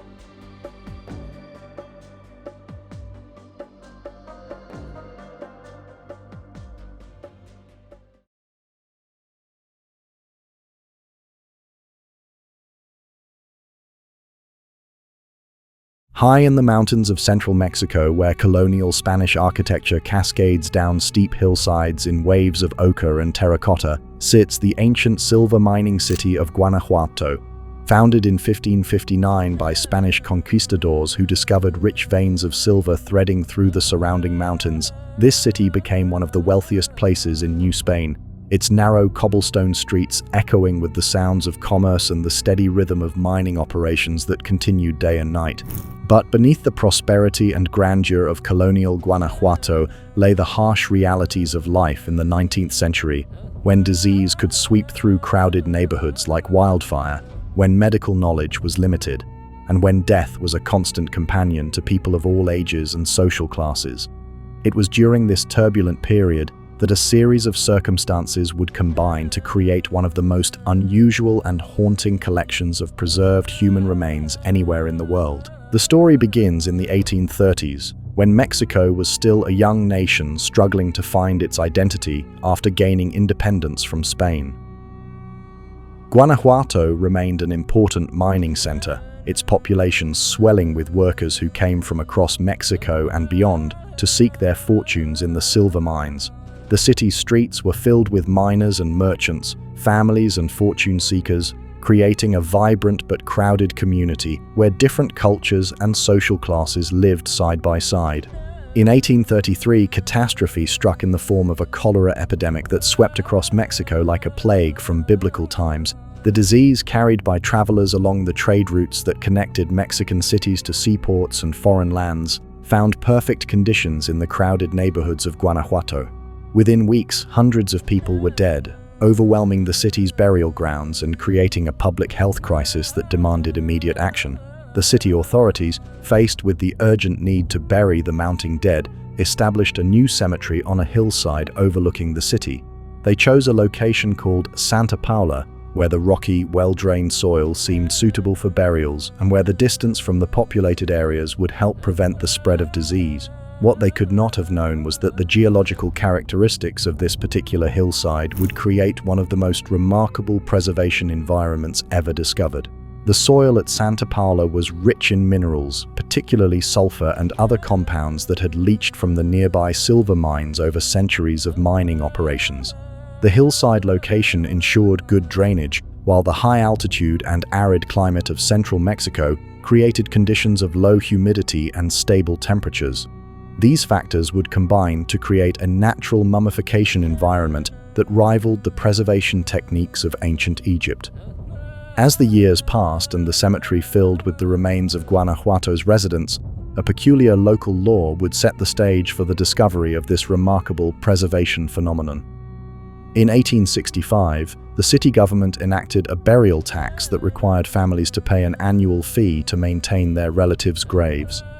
The tax was intended to generate revenue for cemetery maintenance and to prevent overcrowding, but it included a provision that would change everything. If families failed to pay the tax for 3 consecutive years, the remains would be exhumed to make room for new burials.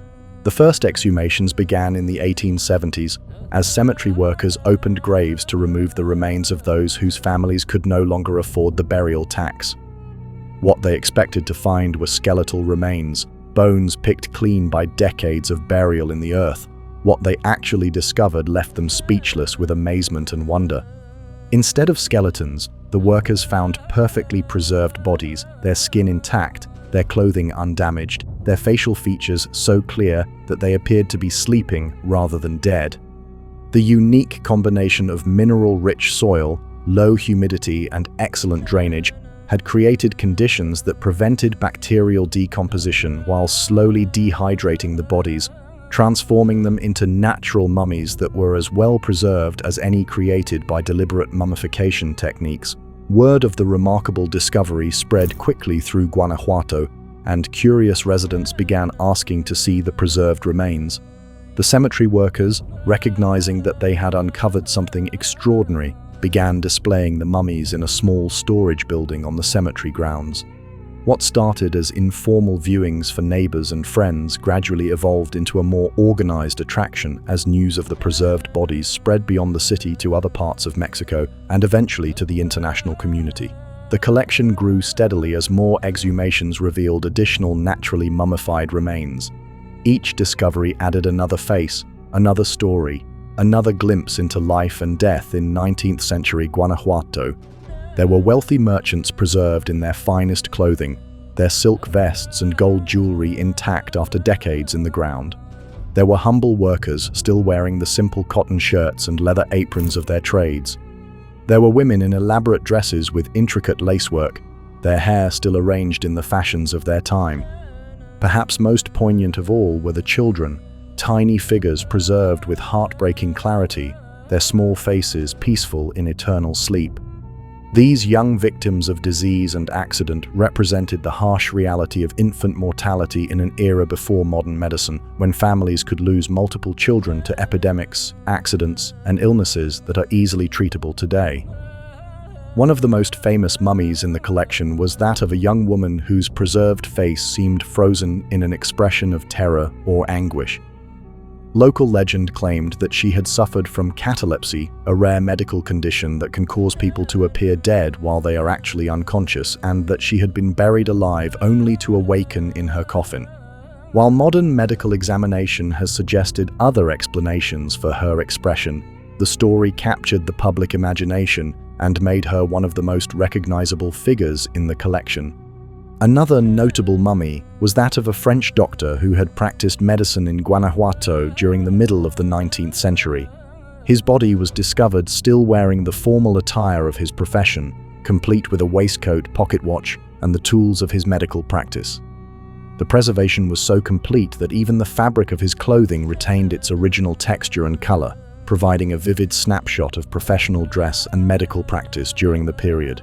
The preservation extended beyond the human remains to include clothing, jewelry, and personal effects that would normally have decayed long ago. Silk dresses retained their vibrant colors, leather boots remained supple and intact, and delicate lace trim looked as if it had been sewn yesterday rather than decades earlier.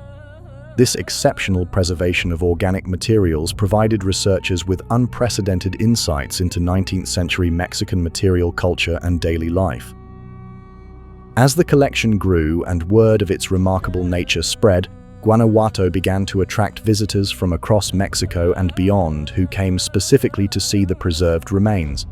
Local authorities recognized the potential economic value of this unique attraction and began charging admission fees to help support cemetery maintenance and other municipal projects. By the early 20th century, the Guanajuato mummies had become an established tourist destination.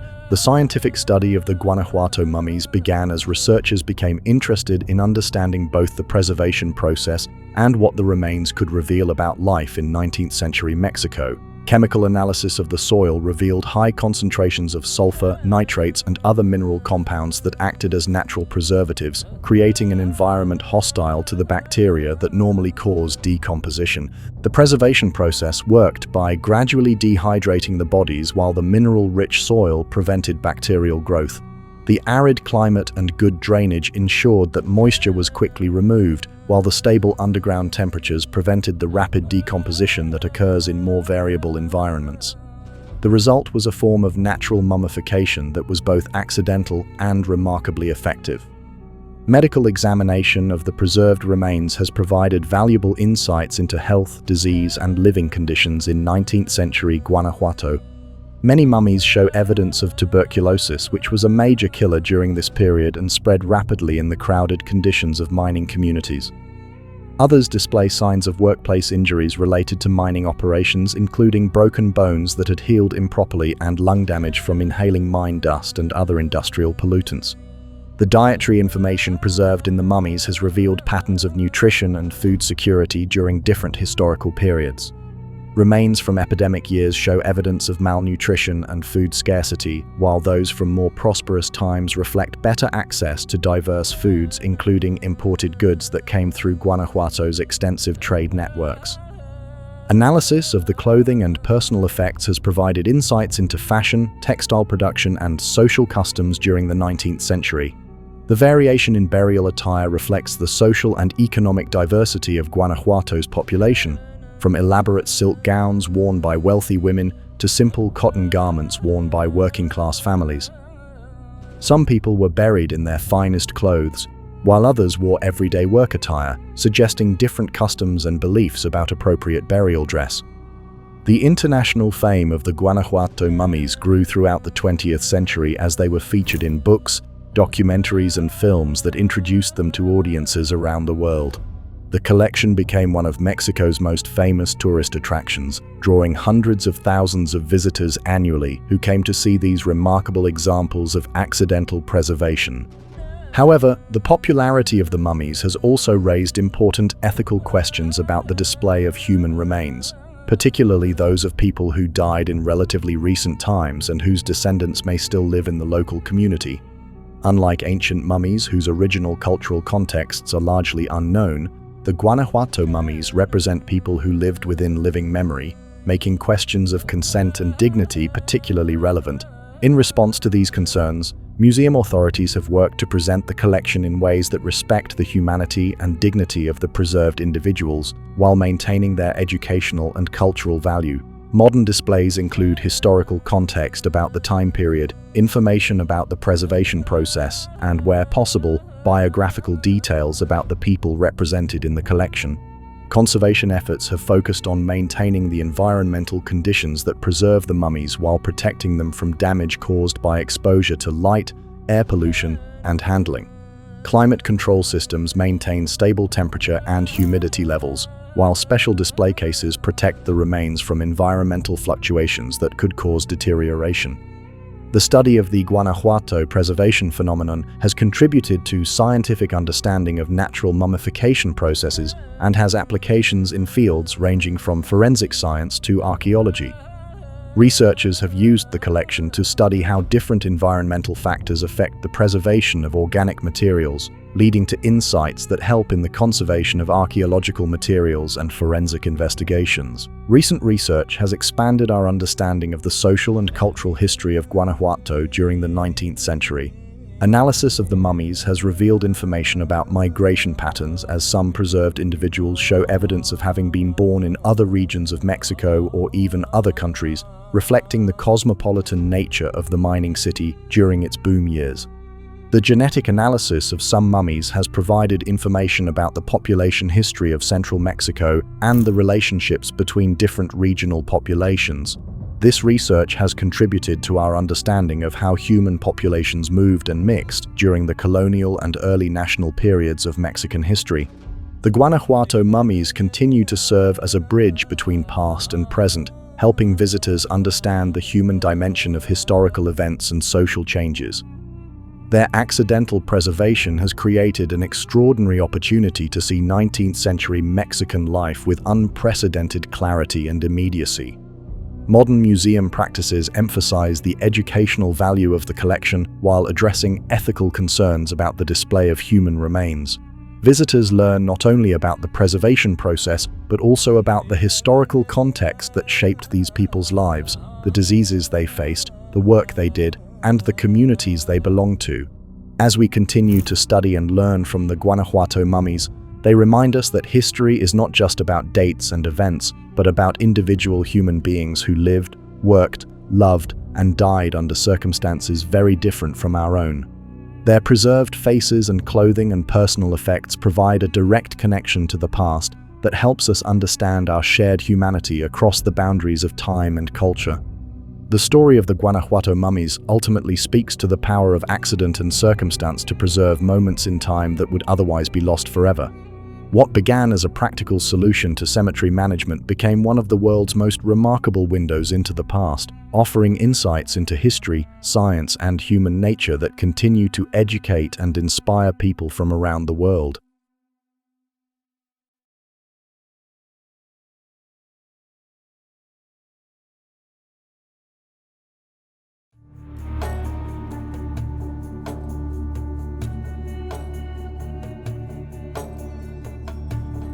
In the ancient city of Changsha, nestled in the fertile valleys of Hunan province in central China, where the Xiang River winds its way through landscapes that have witnessed over 2,000 years of Chinese civilization, archaeologists in 1971 made a discovery that would revolutionize our understanding of Han Dynasty life and death.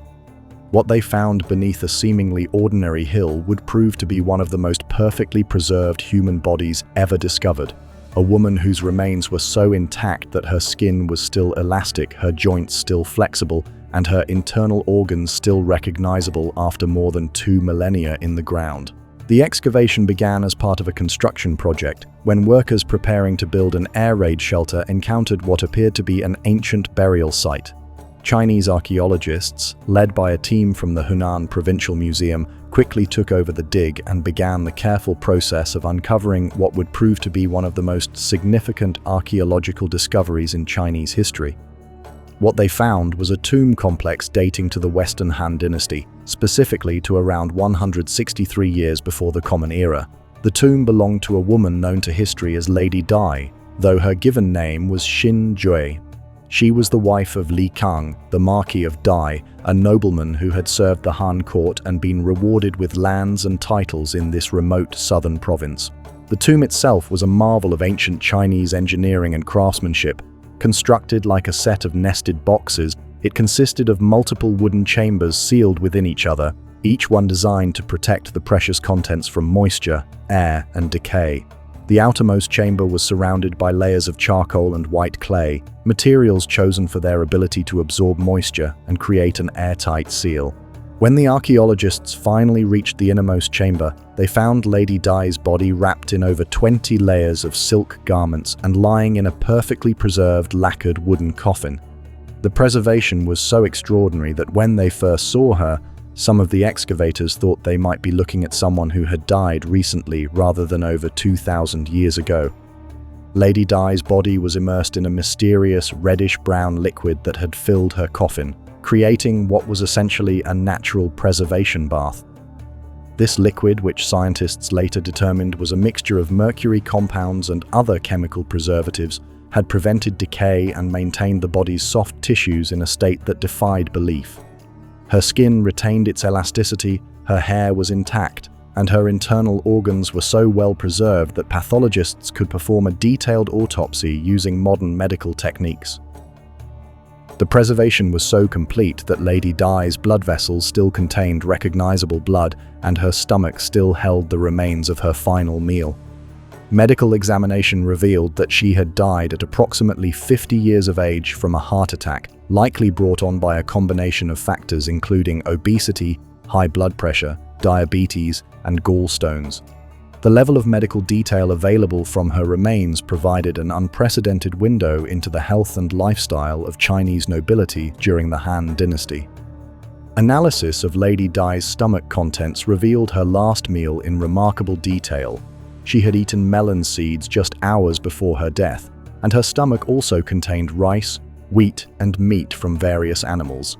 The sophistication of her diet, which included foods that were expensive and difficult to obtain, demonstrated the wealth and status that she had enjoyed as the wife of a marquis. But Lady Dai's tomb contained much more than just her perfectly preserved body. The burial chambers were filled with an extraordinary collection of grave goods that provided a comprehensive picture of elite life during the Han Dynasty. There were silk textiles of incredible beauty and sophistication, lacquered wooden objects decorated with intricate designs, musical instruments, cosmetics, foods, and even servants' figurines meant to attend to her needs in the afterlife. The textiles found in the tomb were particularly remarkable, representing some of the finest examples of Han Dynasty silk production ever discovered. There were robes, scarves, gloves, and shoes made from silk so fine it was almost transparent, dyed in colors that remained vivid after 2 millennia underground. Some of the silk garments were embroidered with gold thread and decorated with patterns of dragons, phoenixes, and other auspicious symbols that reflected both artistic sophistication and religious beliefs. Among the most significant discoveries was a silk banner that had been placed over Lady Di's coffin, depicting her journey to the afterlife in elaborate detail. The banner showed 3 realms: the earthly world at the bottom, the heavenly realm at the top, and a transitional space in the middle where Lady Di herself was depicted. The artwork provided invaluable insights into Han Dynasty beliefs about death, the afterlife, and the soul's journey after death. The tomb also contained an extensive collection of lacquerware, including bowls, cups, trays, and boxes decorated with intricate painted designs. Lacquer was an expensive material during the Han period, requiring skilled craftsmen and extensive labor to produce. The quantity and quality of lacquerware in Lady Di's tomb demonstrated not only her family's wealth, but also the high level of artistic achievement that Chinese craftsmen had reached by the 2nd century before the Common Era. Food remains found in the tomb provided insights into Han Dynasty cuisine and dining customs. There were containers filled with rice, wheat, soybeans, and various fruits and vegetables, many of which were still recognizable after 2,000 years. Some containers held meat that had been preserved in honey or other substances, while others contained wine and other beverages that would have accompanied elite meals. The medical texts found in the tomb were equally significant, including works on acupuncture, herbal medicine, and physical exercises designed to promote health and longevity. These texts, written on silk scrolls, provided evidence of the sophisticated medical knowledge that existed during the Han period and may have influenced the preservation techniques used in Lady Di's mummification. The cosmetics and personal care items found in the tomb revealed details about beauty standards and grooming practices among Han Dynasty nobility. There were bronze mirrors, combs made from various materials, containers for face powder and rouge, and even what appeared to be early forms of lipstick and eye makeup. The preservation of these organic materials provided rare insights into aspects of daily life that are rarely preserved in archaeological contexts. Musical instruments found in the tomb included stringed instruments similar to early versions of the guqin, as well as bells and other percussion instruments. These objects suggested that Lady Di had been a cultured woman who appreciated music and the arts, and that musical performance was an important part of elite social life during the Han period. The tomb's construction techniques provided insights into Han Dynasty engineering and architectural knowledge. The multiple layers of ceiling materials, the precise fitting of wooden components, and the sophisticated drainage systems all demonstrated advanced understanding of how to create stable, moisture-free environments. These techniques were so effective that they kept Lady Di's body and grave goods in perfect condition for over 2 millennia. Scientific analysis of the preservation process has revealed the complex chemistry involved in maintaining the body's integrity. The mercury compounds in the preservation liquid created an environment hostile to bacteria, while also preventing oxidation and other chemical processes that normally cause decay. The airtight ceiling of the tomb prevented oxygen from entering, while the charcoal and clay layers absorbed any moisture that might have threatened the preservation. The study of Lady Di's remains has provided unprecedented insights into Han Dynasty medicine and pathology. The fact that her organs were so well preserved allowed modern pathologists to diagnose conditions that would have been impossible to identify in skeletal remains alone. Her arteries showed clear evidence of atherosclerosis, making her one of the earliest documented cases of this common modern disease.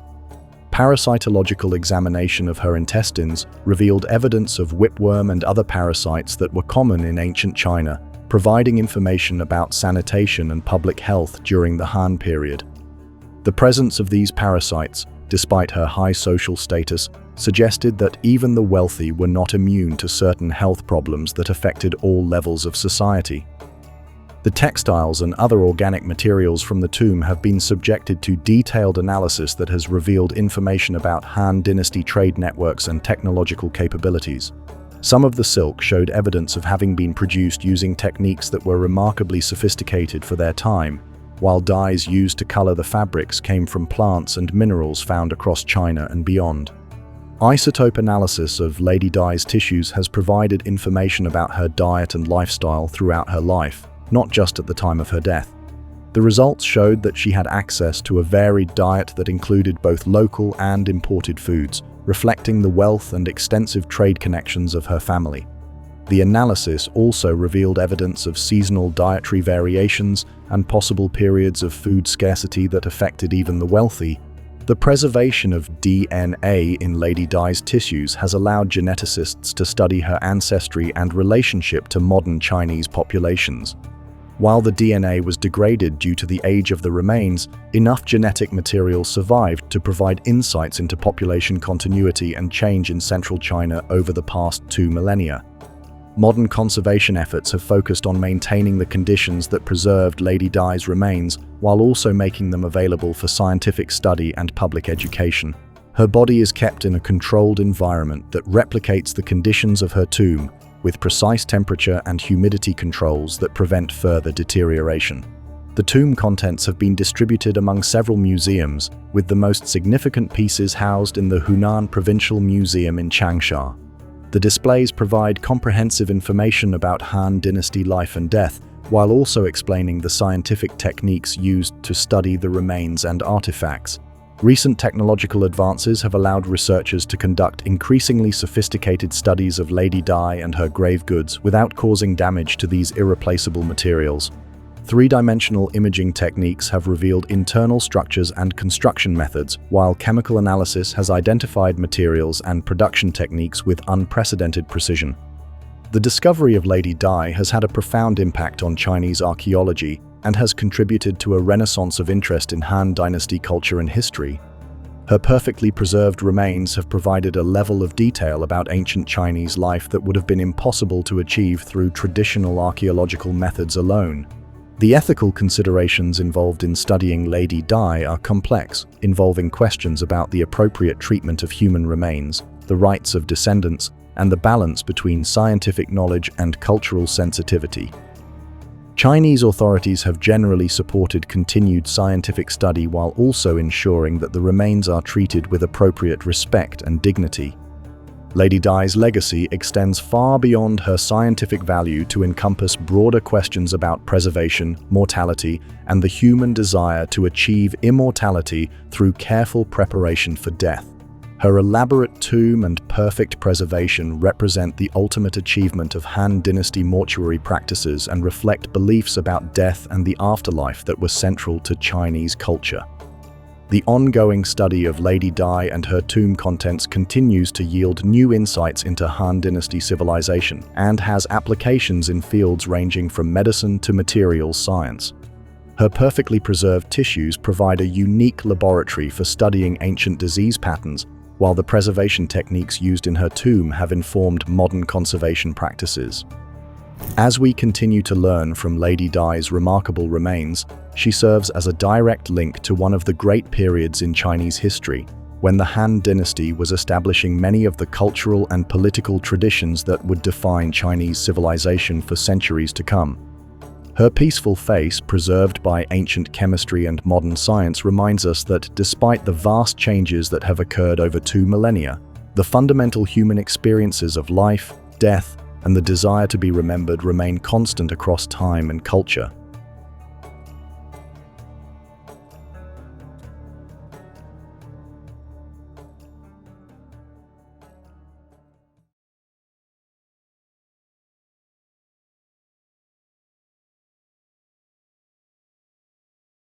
In the quiet halls of museums around the world, behind glass cases and climate-controlled environments, rest the preserved remains of people who lived thousands of years ago. These mummies and ancient human remains have become windows into the past, teaching us about forgotten civilizations, ancient diseases, and ways of life that would otherwise be lost to time. Yet, as our scientific capabilities have grown more sophisticated and our understanding of cultural sensitivity has deepened, we find ourselves facing profound questions that our predecessors never had to consider. What rights do the dead have? Who speaks for people who lived so long ago that their cultures have vanished or transformed beyond recognition? How do we balance the pursuit of scientific knowledge with respect for human dignity? These questions have become increasingly urgent as indigenous communities around the world have begun demanding the return of their ancestors' remains, challenging the assumptions that have guided archaeological practice for more than a century. The relationship between science and indigenous rights has never been simple, but it has become particularly complex in recent decades as communities that were once marginalized or silenced have found their voices and asserted their claims to cultural heritage. Native American tribes in the United States, Aboriginal groups in Australia, Maori communities in New Zealand, and indigenous peoples throughout the Americas have all challenged the right of museums and researchers to hold and study the remains of people they consider their ancestors. These challenges have led to significant changes in how ancient human remains are treated, studied, and displayed.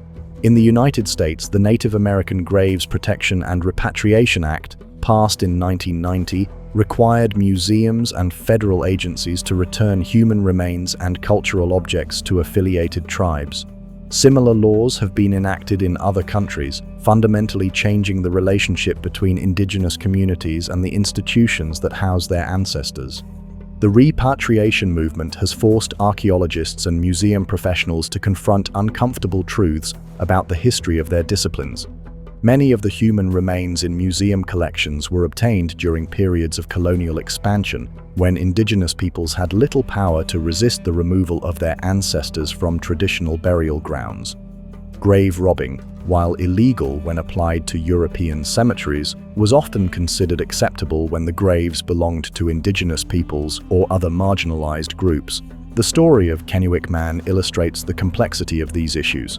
Discovered in Washington state in 1996, this 9,000-year-old skeleton became the subject of a lengthy legal battle between scientists who wanted to study the remains and Native American tribes who claimed him as an ancestor.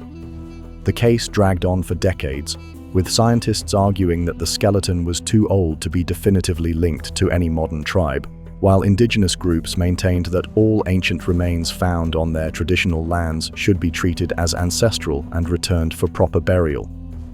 The Kennewick Man case highlighted fundamental disagreements about how we understand ancestry, cultural continuity, and the rights of indigenous peoples.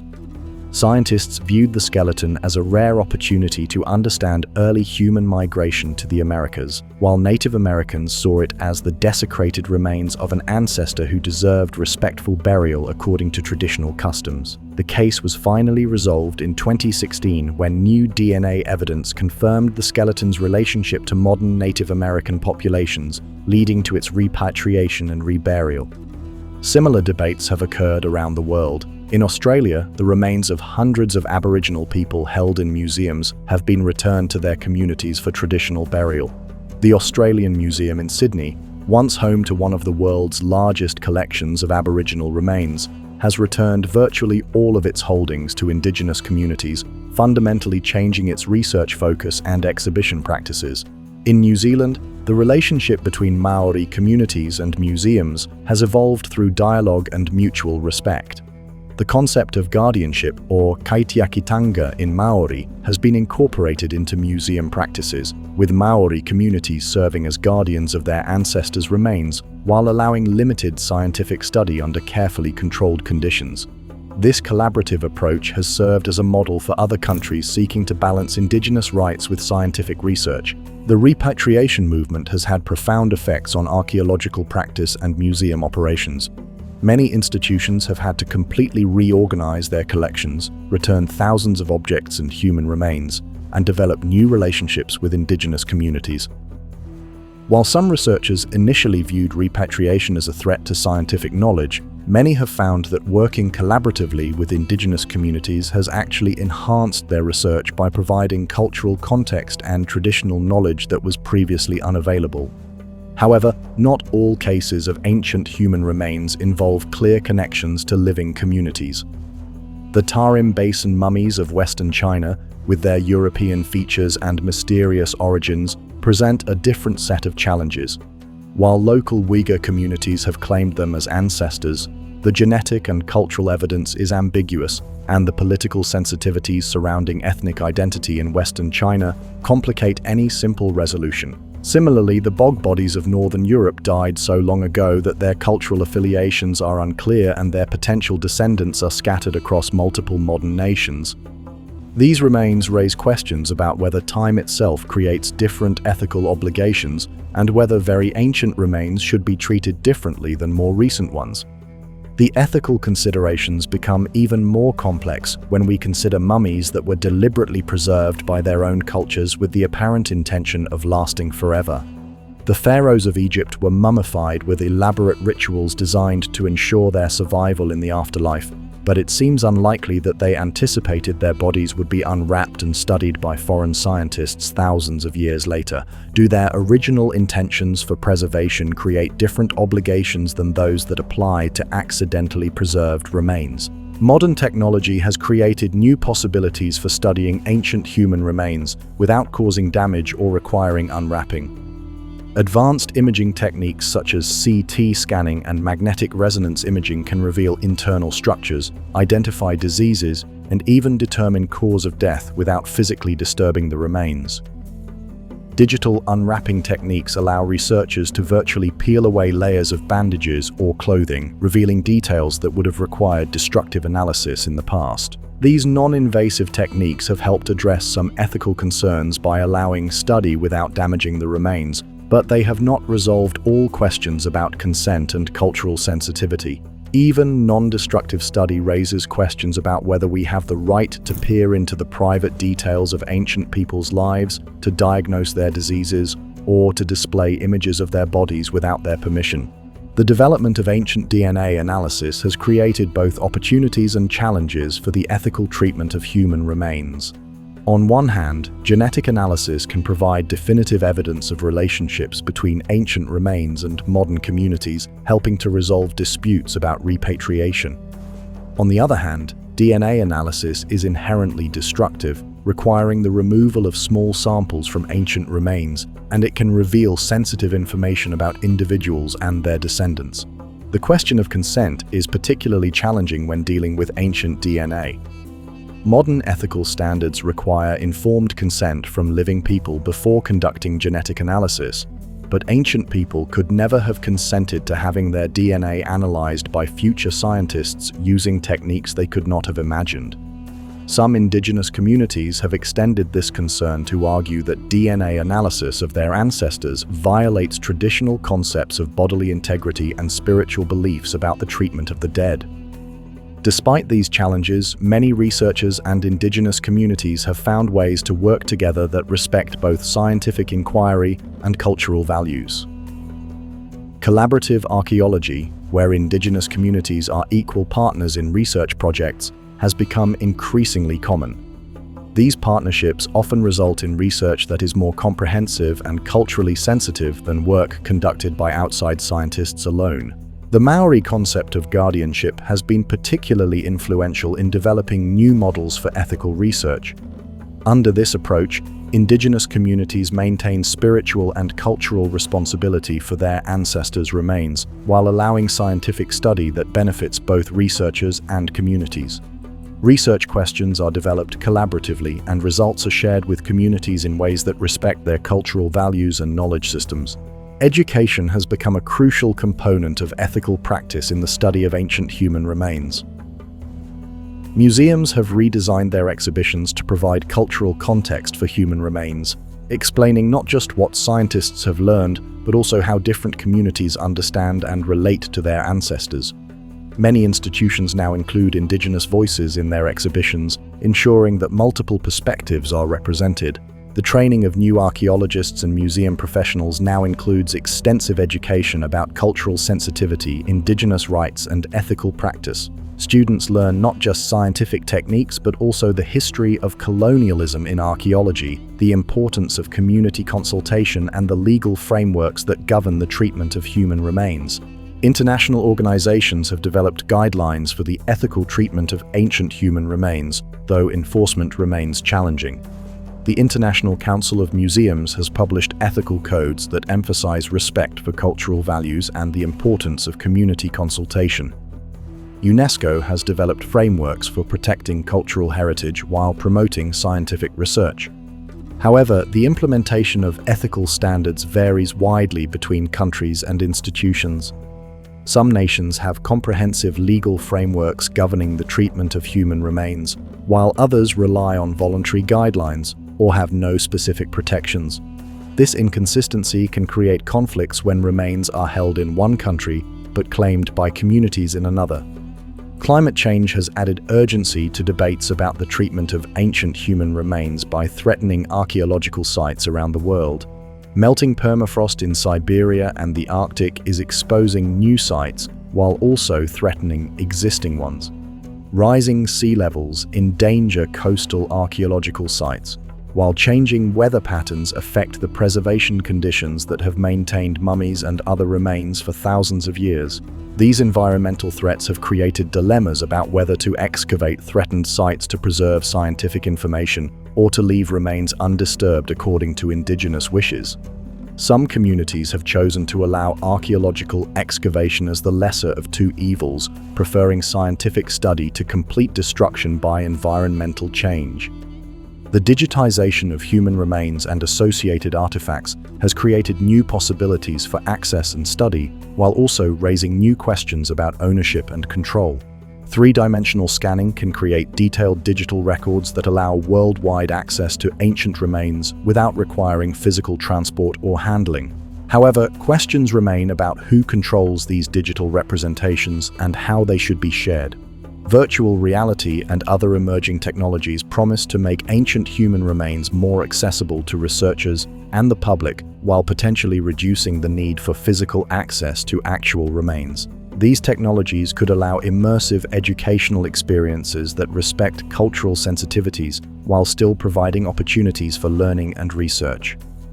The future of ancient human remains research will likely involve continued evolution of ethical standards and practices. New technologies will create new possibilities for non-invasive study, while changing social attitudes will continue to influence how we balance scientific inquiry with respect for the dead and their descendants. Artificial intelligence and machine learning are beginning to be applied to the study of ancient remains, potentially allowing researchers to extract more information from existing data without requiring new invasive procedures. These technologies could help maximize the scientific value of remains that have already been studied while reducing the need for additional sampling or analysis. The development of new preservation techniques will also shape the future of ancient human remains research. Scientists are working to develop better methods for maintaining the long-term stability of mummies and other preserved remains, ensuring that they can continue to provide information for future generations of researchers. International cooperation will become increasingly important as researchers work to develop consistent ethical standards and practices. Organizations such as the World Archaeological Congress are working to create global frameworks for ethical research that respect cultural diversity while promoting scientific advancement. The story of ancient human remains research is ultimately one of evolution and adaptation. As our scientific capabilities have grown, so too has our understanding of the ethical responsibilities that come with studying the dead. The future will likely bring continued changes as new technologies emerge and social attitudes continue to evolve. The mummies and ancient human remains that fill our museums and research facilities represent more than scientific specimens or educational tools. They are the physical remains of people who lived, loved, suffered, and died in times and places very different from our own. They deserve our respect, not just as sources of scientific knowledge, but as fellow human beings whose stories continue to unfold through the patient work of researchers who are increasingly committed to balancing the pursuit of knowledge with the demands of dignity, respect, and cultural sensitivity. As we move forward into an uncertain future, the lessons learned from decades of debate about ancient human remains will continue to guide our efforts to understand the past while honoring the memory of those who came before us. The conversation between science and ethics, between knowledge and respect, between past and present will continue to evolve as we seek to balance our curiosity about the past with our responsibilities to the dead and their descendants.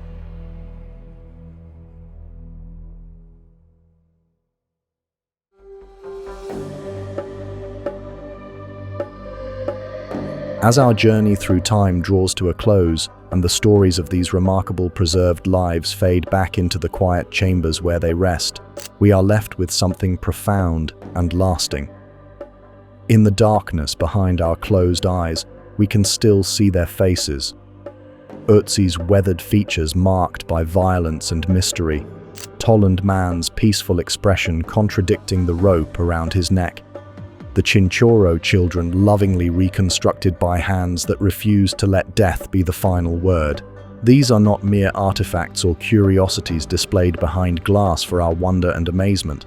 They are people, as real and complex as we are, who faced the same fundamental questions about existence, meaning, and mortality that we grapple with today. Though separated from us by thousands of years, they share with us the essential experiences of being human. They loved and lost, hoped and feared, created beauty and faced tragedy, lived their days with the same mixture of routine and wonder that fills our own lives. From the frozen peaks of the Alps to the scorching sands of the Atacama Desert, from the acidic bogs of northern Europe to the permafrost of Siberia, from the royal tombs of Egypt to the humble cemeteries of colonial Mexico, these preserved souls have waited patiently for us to find them, to learn from them, and to remember them. Each discovery has been like opening a letter written in flesh and bone, clothing and jewelry, tools and treasures, messages sent across the vast expanse of time from people who hoped, perhaps, that someone would someday understand their stories. The ice that held Ötzi for over 5,000 years was not just a preservative but a messenger, carrying his story forward through millennia until the right moment when technology and curiosity converged to reveal his secrets.